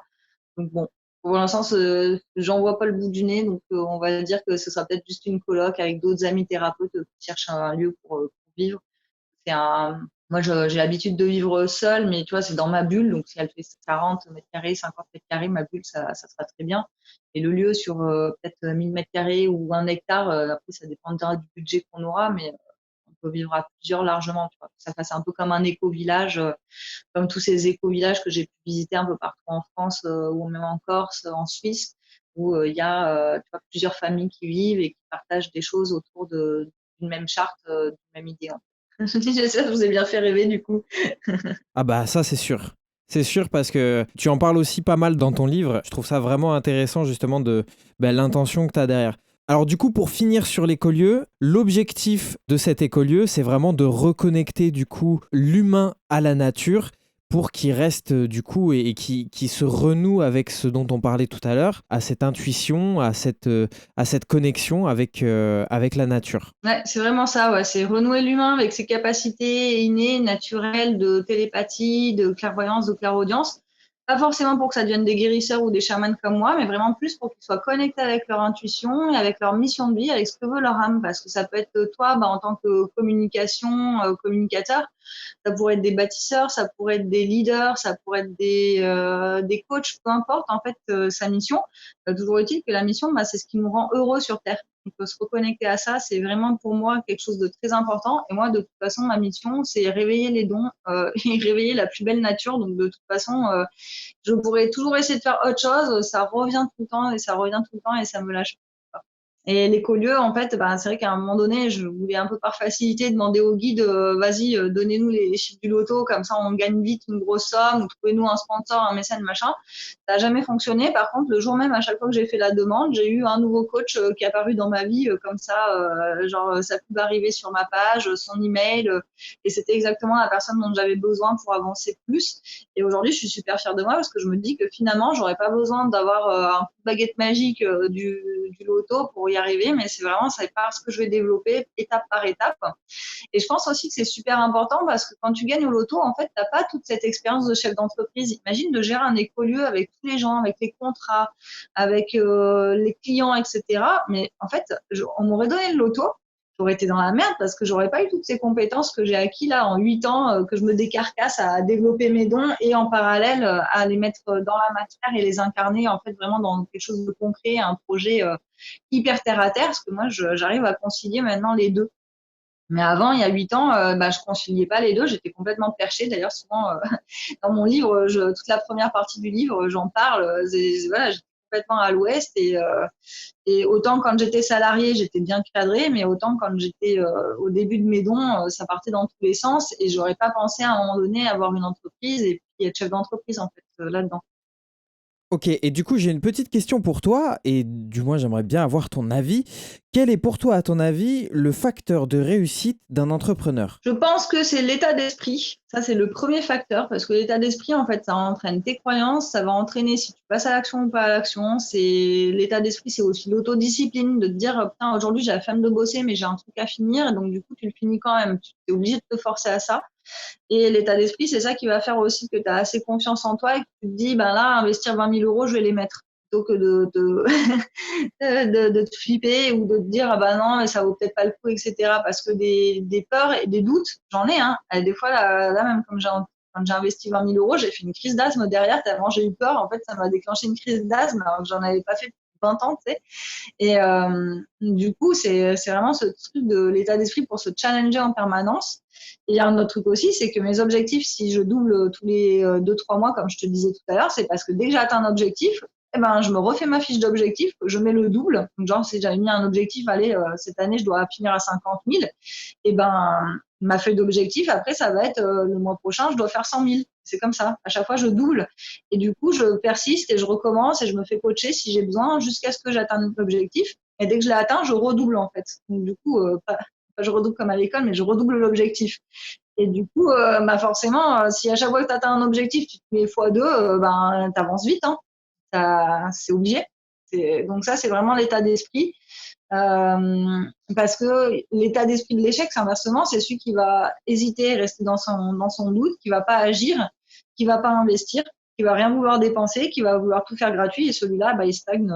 Et en fait, c'est ce qu'on observe vraiment, que ce soit dans les gens qu'on croise, que ce soit dans le questionnaire que j'ai fait là sur 6000 personnes, ben, les 99% qui ont décidé de pas agir, tu reprends 6 mois plus tard, ils ont toujours pas bougé. Là, il n'y a pas de miracle. Bah, merci pour cette réponse. Et est-ce que tu as des livres à conseiller, que ce soit en développement personnel, que ce soit pour s'initier peut-être au chamanisme et comprendre ce que c'est un petit peu plus? Personnellement, je trouve que ton livre l'explique bien et je trouve qu'il y a un très bon contact avec le chamanisme quand on connaît pas trop, dans ton bouquin déjà. Mais est-ce que tu en as d'autres, des bouquins qui, toi, t'ont déjà parlé, que ce soit dans le chamanisme ou alors dans le business? Quels sont les livres que tu as à conseiller pour un entrepreneur qui a peut-être envie de se réconcilier avec son yin? Ouais, genre un ou deux, bah du coup effectivement mon livre, donc L'étoile cristalline, une voie initiatique, qui d'ailleurs à la fin contient toute une bibliographie de tous les bouquins que j'ai lus et que j'ai vraiment adoré jusqu'à maintenant. Donc l'avantage c'est que là c'est les deux en un et vous avez aussi des formations parce que je pense un livre c'est bien, mais en fait en autodidacte à travers un livre, il faut vraiment avoir des bonnes méthodes pour se développer ou genre déjà être télépathe. Moi par exemple, je lis un exercice dans un livre où un chaman en parle et je vais me dire bah tiens je vais l'essayer. Et au bout de 2-3 semaines, en général, même si j'ai jamais fait cet exercice, je vais le maîtriser en fait. Mais c'est une capacité, je pense, qui est un peu personnelle parce que sinon, la plupart des gens, ils ont besoin qu'on leur montre, qu'on leur fasse une vidéo, etc. Et donc, un livre tout seul ne va pas servir à réveiller les dons. Ça va pas suffire. Par contre, dans les livres sympas, il y avait Laurent Huguelit sur les 8 circuits de conscience, si je me souviens bien. Il y a le chamanisme celte de Gilles Wurtz. Après, donc, sur mon blog, en fait, il y a la bibliographie complète. Et pour tout ce qui est argent, mission de vie, bah, j'aime beaucoup le défi des 100 jours de Lilou Massé, donc sur la mission de vie et celui sur l'argent et l'abondance. Et sur l'argent, pour les croyances sur l'argent et tout, il y a Christian Junot qui fait des super stages et des super livres. Il y a Harvey Taker qui est vraiment, c'est une espèce de Bible, hein, le secret d'un esprit millionnaire, c'est la Bible pour changer d'état d'esprit et commencer à penser comme les riches.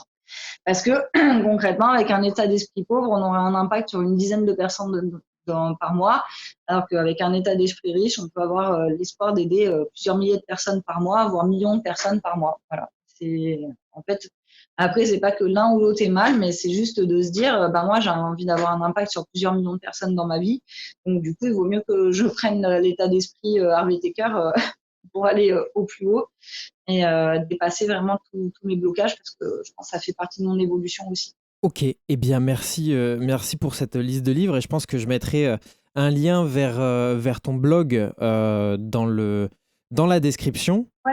C'est vraiment tout au long de Cristalline, tout simplement, parce qu'il a la première partie, il y a la formation offerte, il y a le livre sur la première page, et après, il y a le blog, c'est dans les pages de mon site internet avec la bibliographie. Eh ben, je mettrai le lien de ton site L'Onde Cristalline, du coup, si vous voulez aller le chercher dès maintenant sur Internet, ça se trouve très facilement en plus. Et dernière question, du coup, est-ce que de ton point de vue, tu as le sentiment d'avoir réussi, sachant que la définition de réussite est différente pour tout le monde, j'aimerais savoir si tu ressens ce sentiment à l'intérieur de toi, ou est-ce que tu as pas encore ce sentiment de réussite? Moi, en fait, je pense que la croyance de je réussis chaque jour est super importante et c'est une des premières que j'ai reprogrammées.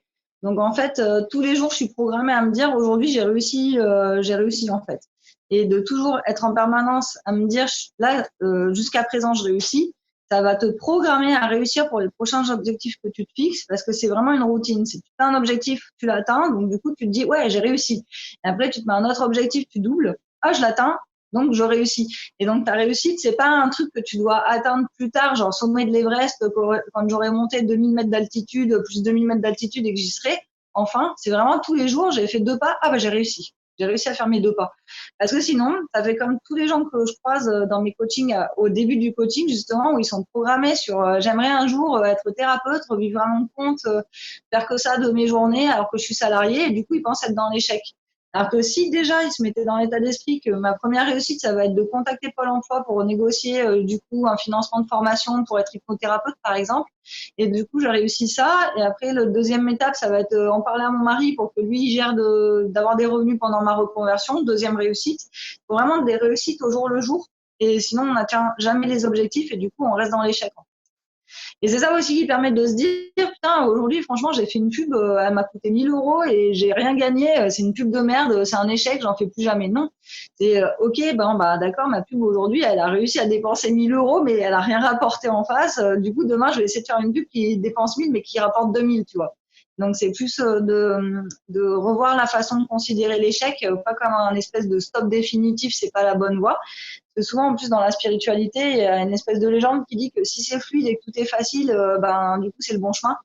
En fait, non, pas du tout, parce que ton âme, elle va avancer, évoluer et s'améliorer. Donc, du coup, elle va forcément en chier. Il faut quand même se mettre ça dans la tête. Et tu vas forcément avoir des passages à vide ou des passages où tu sais pas faire, des passages où tu galères, et c'est normal, parce que sinon, tu sais déjà faire la mission, donc c'est pas ta mission. Effectivement, c'est vrai qu'on a on a toujours des challenges un petit peu qui sont là pour nous dire, ok, est-ce que tu veux continuer ou pas? Oui, passe ça et dis-nous, montre-nous que tu veux continuer. Ouais, Ok, c'est bon, tu veux continuer, ça va être encore plus facile, tu vas voir. Et plus tu avances, plus tu as des obstacles qui sont plus ou moins difficiles, mais ça devient de plus en plus fluide quand même si tu apprends, même si tu as ces obstacles, ça te semble beaucoup plus fluide parce que toi, tu as déjà passé ces obstacles qui t'ont validé dans ta tête déjà le sentiment que c'est par là qu'il faut aller. Ouais, c'est ça. Et puis il y a une croyance aussi que donne Harvey Taker que j'aime beaucoup, c'est je suis plus grand que mes problèmes en fait. Et du coup, plus tu grandis, en fait, plus tu vas vers le million et plus tu vas vers une grosse entreprise, plus tu as des gros problèmes en fait. Du coup, et c'est plus des problèmes avec les enjeux, tu vois, ils deviennent énormes. Et du coup, si déjà tu heurtais au mini problème qui est de je fais ma déclaration pour l'auto-entrepreneur en ligne et que tu la fais pas parce que c'est trop compliqué, imagine ce que c'est quand tu dois déclarer ta TVA, tes statuts, passer en EURL, peut-être faire une holding à un moment donné pour gérer plusieurs apparts que tu vas acheter. Non, mais après, c'est bon, c'est exponentiel en fait, la taille du problème. Donc, parce qu'à un moment donné, si tu veux plus, il faut que tu agrandisses ta capacité à gérer plus. En fait. Ça va ensemble. Donc, je pense que cette notion de réussite qui serait un but à atteindre aussi, ça a un autre effet que j'ai observé sur moi, c'est qu'avant, je fonctionnais beaucoup comme ça. Genre, quand j'aurais ça, j'aurais réussi. Et en fait, dès que j'atteignais l'objectif, je me tapais une dépression derrière parce que je me retrouvais un peu comme tu vois, dans un passage à vide. Genre, mais en fait, finalement, ça me satisfait pas tant que ça, parce qu'une fois que tu es habitué à ton objectif que tu as atteint, il devient une routine. Et du coup, une fois que c'est une routine, ça apporte plus la satisfaction de le faire la première fois. Voilà, c'est un peu pareil, la réussite, si tu te cantonnes à t'imaginer ton super objectif, et une fois que tu l'as atteint, tu vas te faire une espèce de passage à vide de merde, ma vie, elle sert plus à rien, parce que finalement, mon objectif, il m'apporte pas tellement de plaisir que ça. En fait, c'est parce que juste, on fonctionne comme ça, en fait. La vie, c'est mouvement. Et du coup, si ton mouvement il s'arrête quand tu as atteint ton objectif, ben, tu n'auras plus de satisfaction. Donc, du coup, il faut se remettre en mouvement derrière. Et donc, c'est pour ça maintenant, je fonctionne plus en termes de j'ai un objectif, mais je sais que sur une feuille qui traîne, là, j'en ai déjà noté 3-4 autres pour que justement, il n'y ait pas ce passage à vide et que quand j'en atteins un, je fais la fête, je kiffe. Et dès que je sens que je commence à m'ennuyer, à passer dans ce truc de passage à vide, que j'ai plus trop de sens, ben, je regarde qu'est-ce que je vais faire d'autre derrière. Ok, donc tu as vraiment une liste d'objectifs à atteindre tout en te disant tous les jours, j'ai réussi, quoi qu'il arrive. Tu restes dans la gratitude quand même. Ah bah, très important, ouais, ça remercier tout le temps. Alors, surtout au début, quand on commence et qu'on débute et qu'on a plein de galères et qu'on bloque à tous les centimètres, il faut vraiment trouver toujours qu'est-ce qui m'apporte de la gratitude dans cet événement parce que sinon, on retombe dans le schéma négatif de frustration et du coup, après, ben, l'univers ne nous envoie pas plus. Si on est déjà frustré de ce qu'on a, il va nous envoyer plus de frustration. C'est un cercle vicieux ou vertueux, tout dépend de nous en fait. Ouais. Et est-ce que tu as une routine, une petite routine matinale ou une routine, un truc que tu fais tous les jours? Ouais, c'est auto-soin tous les jours, purification de mon espace de vie, de le faire au moins à chaque fois que j'ai des clients, etc. Même si c'est des clients à distance, ça c'est super important. Après, j'ai mes croyances que je fais à peu près tous les jours, tu vois, pour passer au niveau du dessus. Donc ça, c'est la formation Booster vos dons ou Cap sur vos rêves, là, qui est sur mon site, où j'apprends la méthode pour les croyances et je vous en donne pour 2 ans et demi de croyances à reprogrammer. C'est toutes celles que j'ai fait jusqu'à maintenant, il y en a plus de 500. Donc, il y a de quoi s'occuper. Après, dans mes routines, ça va être la balade dans la nature pour me recentrer. Ça va être mon moment coaching, mon moment lecture où je vais apprendre des choses. Donc, continuer de me former tout le temps. Voilà, c'est un peu tout ça. Ok, et eh ben écoute, super. Merci beaucoup pour toutes ces réponses et je pense qu'on va terminer là. Donc, merci beaucoup, Florence, pour ton temps parce que je sais que tu fais beaucoup de choses, que t'es comme... T'as de la chance, je suis en vacances. t'es... Je suis en vacances en plein confinement. Mon coach s'est foutu de ma gueule en me disant mais qu'est-ce que tu vas faire de vacances pendant le confinement? J'ai dit non mais là c'est bon, j'ai déjà écrit un bouquin en 12 jours. Là j'ai lancé un webinaire en 1 mois. À un moment donné là tu vois là je pense que juste de glander devant des séries ça va être très bien. Tu t'accordes ce moment yin. Ouais exactement. On laisse tomber le yang. Eh ben Merci. écoute, en tout cas, merci beaucoup vraiment d'avoir pris le temps sur tes vacances du coup. Et du coup, alors je le redis, on peut te retrouver sur Google en tapant l'onde cristalline tout simplement. Je vais quand même mettre un lien dans la description pour qu'on puisse te retrouver. Ton livre, du coup, on peut le retrouver aussi sur ton site internet. Les formations aussi. Il est en papier après le confinement et sinon il est en version pour l'instant en e-book et après le confinement il y aura une offre spéciale avec l'e-book, le livre audio donc, que Bastien et Alexandra ont fait, qui est génial et qui permet du coup de refaire ses croyances en plus à tout moment, même dans la voiture sans avoir besoin du bouquin papier en main.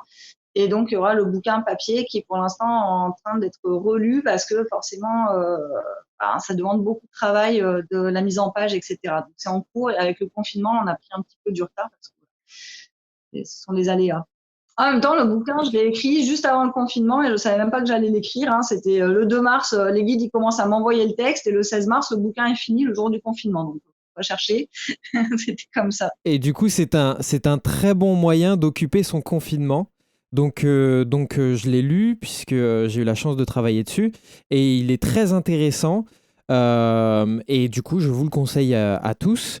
Donc vous pouvez le retrouver sur le site internet de Florence qui est donc l'onde cristalline. Il y a aussi les formations, d'ailleurs je suis en train moi-même de suivre une formation qui est Cap sur vos rêves et qui est juste géniale. J'en suis à 1 semaine et demie de reprogrammation de croyances et c'est juste génial. Et du coup, eh bien encore merci du coup Florence. Et si cet épisode t'a plu, like et tu peux même contribuer gratuitement à la chaîne en allant sur le lien Utip que je te laisse dans la description. Abonne-toi et n'oublie pas de mettre une note à cette émission sur la plateforme sur laquelle tu l'écoutes, que ce soit iTunes, Spotify, Deezer ou encore YouTube. Et partage au maximum. Grâce à ça, tu permets à la chaîne de se développer. Donc merci pour ton aide, je te souhaite une très bonne journée, je te dis à très vite pour un nouveau partage sur le carnet de bord de Bastien, l'interview. Et c'était une production du studio podcast Montpellier. Je te dis à bientôt Florence. Merci et à bientôt. Ouais. Ciao.